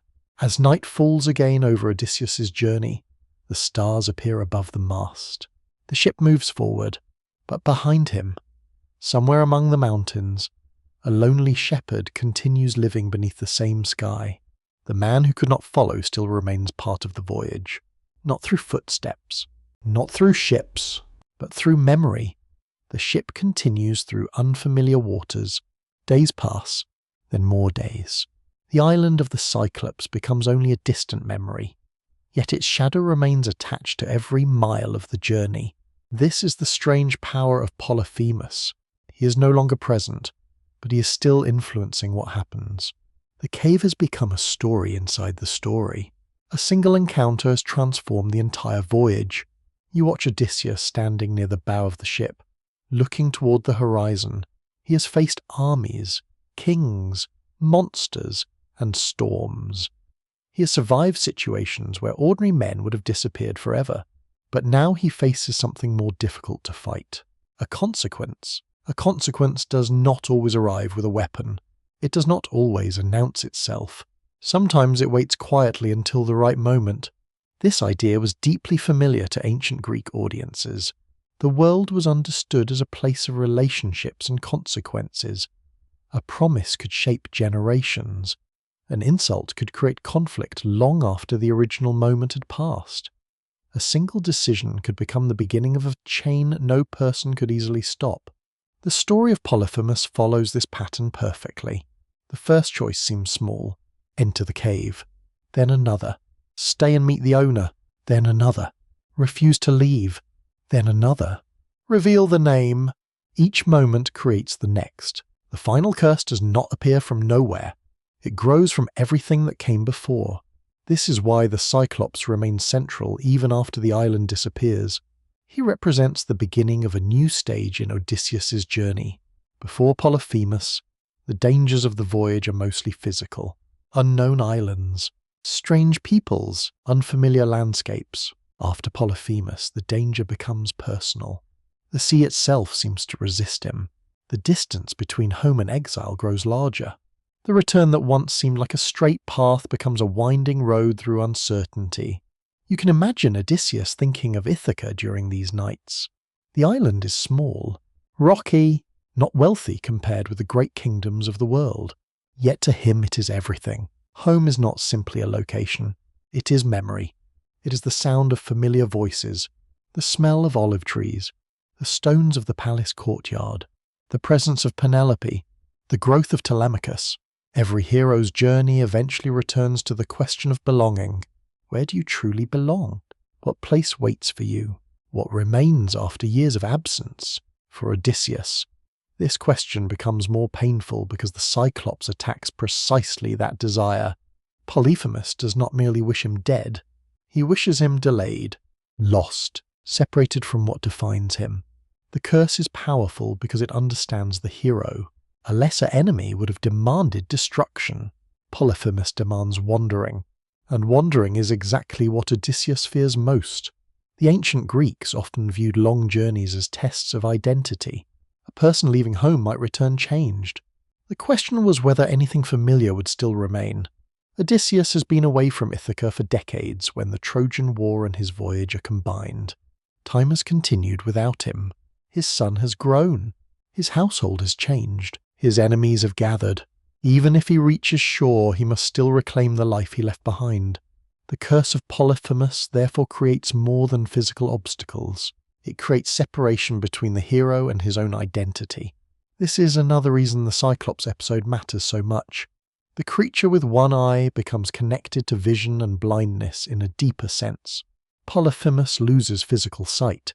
Odysseus suffers from another kind of blindness. He cannot always see the consequences of his own actions.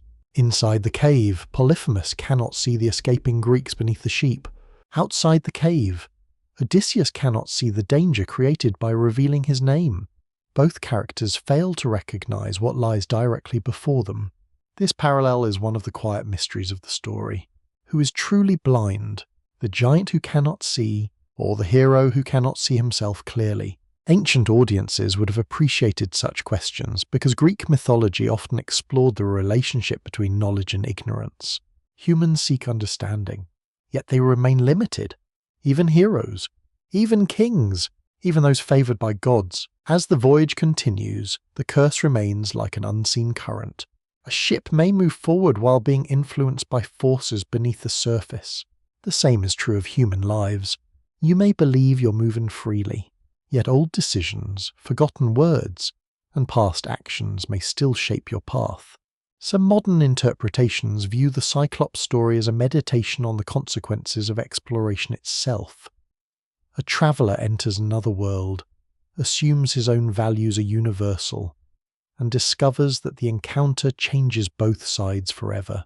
Others focus on the personal level. A proud man meets a powerful enemy. He survives, but survival teaches him a lesson he has not fully accepted. Both readings remain possible. The myth continues because it does not close every door. It allows each generation to find its own reflection within the ancient sea. Night falls again. The crew sleeps. The stars appear. The waves move beneath the ship with a rhythm almost like breathing. Odysseus watches the darkness. Perhaps he wonders about the Cyclops. Perhaps he feels anger. Perhaps regret. The men who died in the cave cannot return. The words spoken across the sea cannot be taken back. The name cannot become nobody again. That may be the deepest tragedy of the encounter. Some actions cannot be undone. You can escape the cave. You can escape the island. You can escape the immediate danger, but you cannot always escape what your choices set in motion. Polyphemus never follows Odysseus with his own feet. He does not need to. The curse moves faster than any ship. It travels through divine power, through memory, through the sea itself. The hunter has become invisible, and as Odysseus sails toward the unknown horizon, the voice of the Cyclops remains behind him like an echo carried by the waves. A reminder, a warning, a question. If the greatest danger was not the monster in the cave, but the part of yourself that the monster revealed, how do you ever truly escape? The sea grows darker as evening approaches. The last light of the sun stretches across the water, turning the waves into ribbons of gold and bronze. The ship moves quietly beneath the fading sky, carrying Odysseus farther away from the island where everything changed. The Cyclops is gone. The cave is gone. The mountain is gone. Yet the memory remains. This is perhaps the strangest form of pursuit. A person can outrun footsteps. A person can escape weapons. A person can cross oceans. But memory travels differently. It requires no ship, no wind, no road. It simply remains. You stay with Odysseus during these quieter moments. When the dangers of the voyage temporarily disappear and there is time to think, the greatest battles are often remembered for their moments of action. The burning stake, the falling stone, the crashing waves, but ancient stories often hide their deepest meanings in the silence afterward. What does a person carry away from a victory? What changes after survival? For Odysseus, the answer is complicated. He carries pride. He carries grief. He carries the knowledge that his mind saved him. And he carries the knowledge that his own choices created suffering. The Cyclops episode began with curiosity. Odysseus wanted to see. He wanted to know. He wanted to meet the unknown. This quality made him extraordinary. Without curiosity, he would never have discovered the weakness of Troy. Without curiosity, he would never have survived many of the strange lands ahead. A closed mind would never have carried him home. But curiosity without caution becomes a doorway through which danger enters. The cave teaches this quietly. The entrance was open. The food was visible. The household appeared ordinary. Nothing forced Odysseus inside. The danger came from the decision to cross the threshold. Ancient Greeks understood the symbolic importance of thresholds. A doorway was not merely an opening in a wall. It marked the boundary between inside and outside, between guest and host, between safety and uncertainty. Many rituals involved entrances and transitions because moments of crossing carried special meaning. Odysseus crossed into Polyphemus's cave. Afterward, neither side remained the same. The Cyclops lost his eye. Odysseus lost the simple path home. The encounter transformed both. This is why the title of the story asks why the Cyclops hunted Odysseus. The answer is not only because Polyphemus was angry. Anger alone would be too simple. The Cyclops hunted him because Odysseus entered his world, challenged his power, wounded his pride, and then attached a name to the wound. The name made revenge possible. But there is another answer. The Cyclops hunted Odysseus because he represented something the Cyclops could not understand. A different kind of power. Not strength, not size, not violence, adaptability. Odysseus survived because he could become something new when circumstances demanded it. A warrior, a beggar, a storyteller, a nobody. This ability is his greatest gift. It is also the reason he continues wandering, because someone who can transform himself constantly risks losing sight of who he truly is. The question of identity follows him throughout the Odyssey. Who is Odysseus when no one recognizes him? Who is Odysseus when his title disappears? Who is Odysseus when he is far from Ithaca? The Cyclops episode reveals the answer and the problem. He is the man who can defeat a monster. He is also the man who needs the world to know that he did it. The desire for recognition is deeply human. Everyone wants their struggles to matter. Everyone wants their efforts to be seen. Odysseus is not unusual because he desires glory.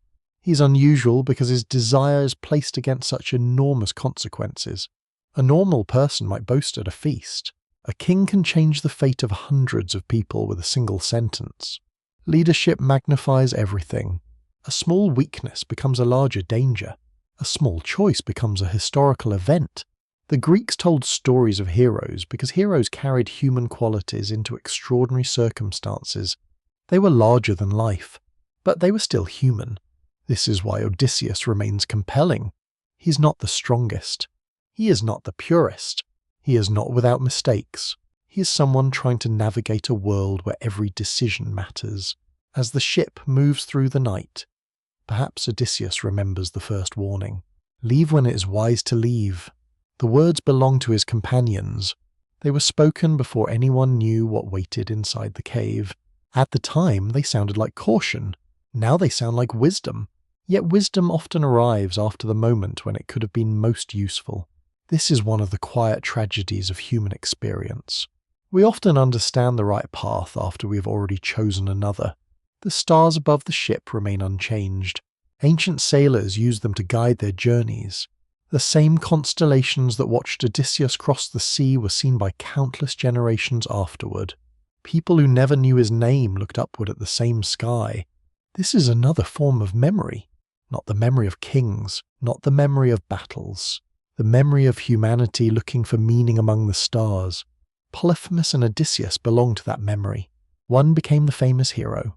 One became the famous monster. But the story endures because both are more than those simple labels. The monster had a home. The hero had flaws. The victim caused harm. The victor carried consequences. The world between them was not black and white. It was the same complicated world where humans have always lived. The ship continues. Ithaca remains somewhere beyond the horizon. The journey's not finished, but the lesson of the cave has already been learned. Strength can imprison, cunning can save, pride can destroy, and memory can become the longest pursuit of all. The Cyclops cannot follow Odysseus, but the story of the Cyclops will.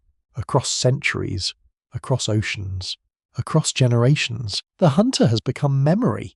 And memory never needs a ship to travel. The sea is calm now. After so many storms, dangers, and impossible escapes, You find yourself once again beside Odysseus beneath a quiet sky. The ship moves slowly through the darkness. The waves rise and fall with a gentle rhythm. The stars above the mast remain unchanged, just as they were on the night when Odysseus first sailed toward the unknown island of the Cyclops. So much has happened since then. A cave, a fire, a giant, a name, a curse. And yet, beneath all these events, the deeper story was never only about a monster.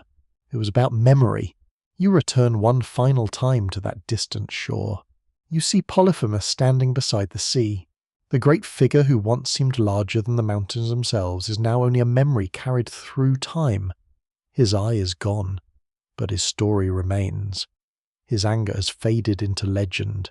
His voice, once terrifying inside the cave, now survives only through the words of poets and the imagination of those who listen. The same is true of Odysseus, the warrior who fought at Troy, the king who crossed impossible waters, the man who defeated a creature no ordinary person could defeat. He too became memory, not because he was perfect, because he was human. The Greeks understood something profound about stories. A person does not survive forever through strength. Even the strongest warriors eventually disappear. Cities fall.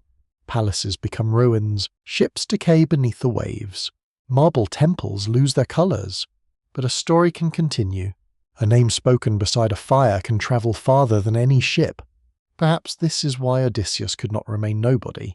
He understood, perhaps instinctively, that anonymity disappears. Nobody leaves no legacy. Nobody has no descendants. Nobody has no song. Yet the irony is that becoming nobody was the very thing that saved him.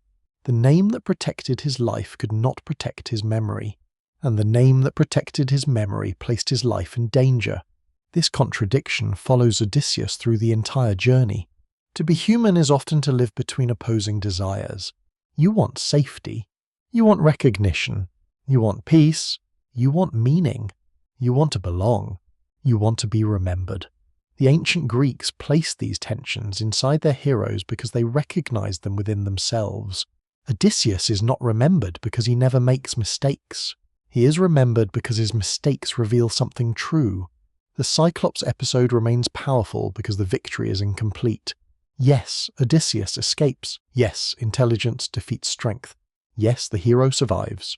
But the escape carries a cost. The dead companions remain dead. The curse remains spoken. The sea remains dangerous. The journey home becomes longer. A simpler tale would end when the hero leaves the cave. But the Odyssey understands that leaving danger does not always mean leaving consequences. Sometimes the most important part of an experience begins afterward. When you are alone, when you remember, when you ask what could have been different. Perhaps Odysseus thinks about this during the quiet nights at sea. Perhaps he remembers the men who warned him. Perhaps he remembers the moment before he spoke his name. The ship was already escaping. The danger was already behind him. One sentence changed everything.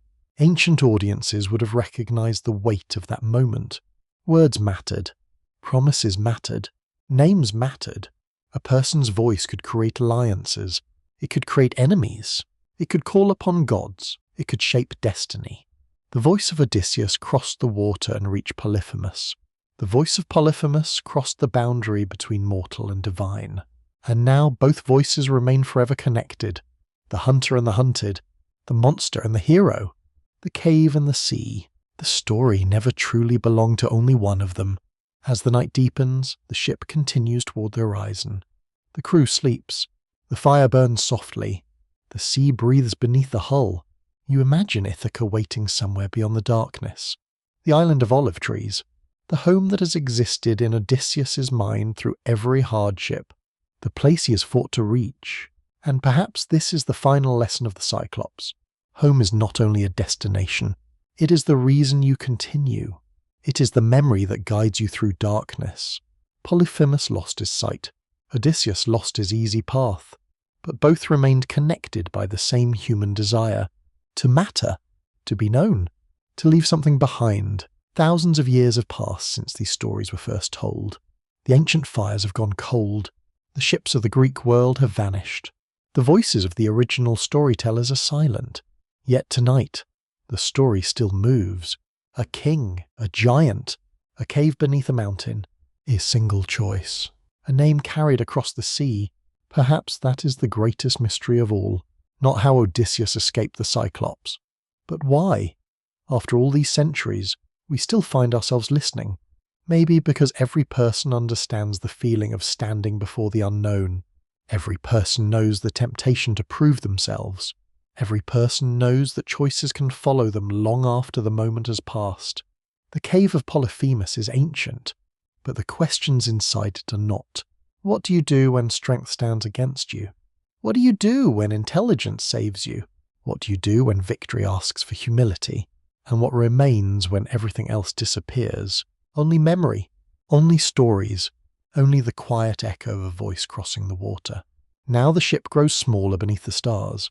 The waves continue their endless journey. The mountains fade, the islands disappear, and the ancient world slowly becomes still. You can almost hear the distant sound of the sea against the shore where Polyphemus once stood. You can almost hear the whisper of wind through the olive trees. You can almost hear the old songs carried from one generation to another. Songs of heroes, songs of monsters, songs of journeys that never truly end. Because as long as someone remembers, the voyage continues, and tonight, beneath the same stars that watched Odysseus sail into uncertainty, you leave him moving toward home, not as a perfect hero, not as an untouchable legend, but as something far more familiar, a mortal traveller carrying his victories, his mistakes, his hopes, and his memories across a vast and beautiful sea. The waves grow softer now, the ship moves gently, the stars remain above, the story grows quieter. The voice of the Cyclops fades into the distance. The name of Odysseus becomes only a whisper, and the ancient sea continues to dream.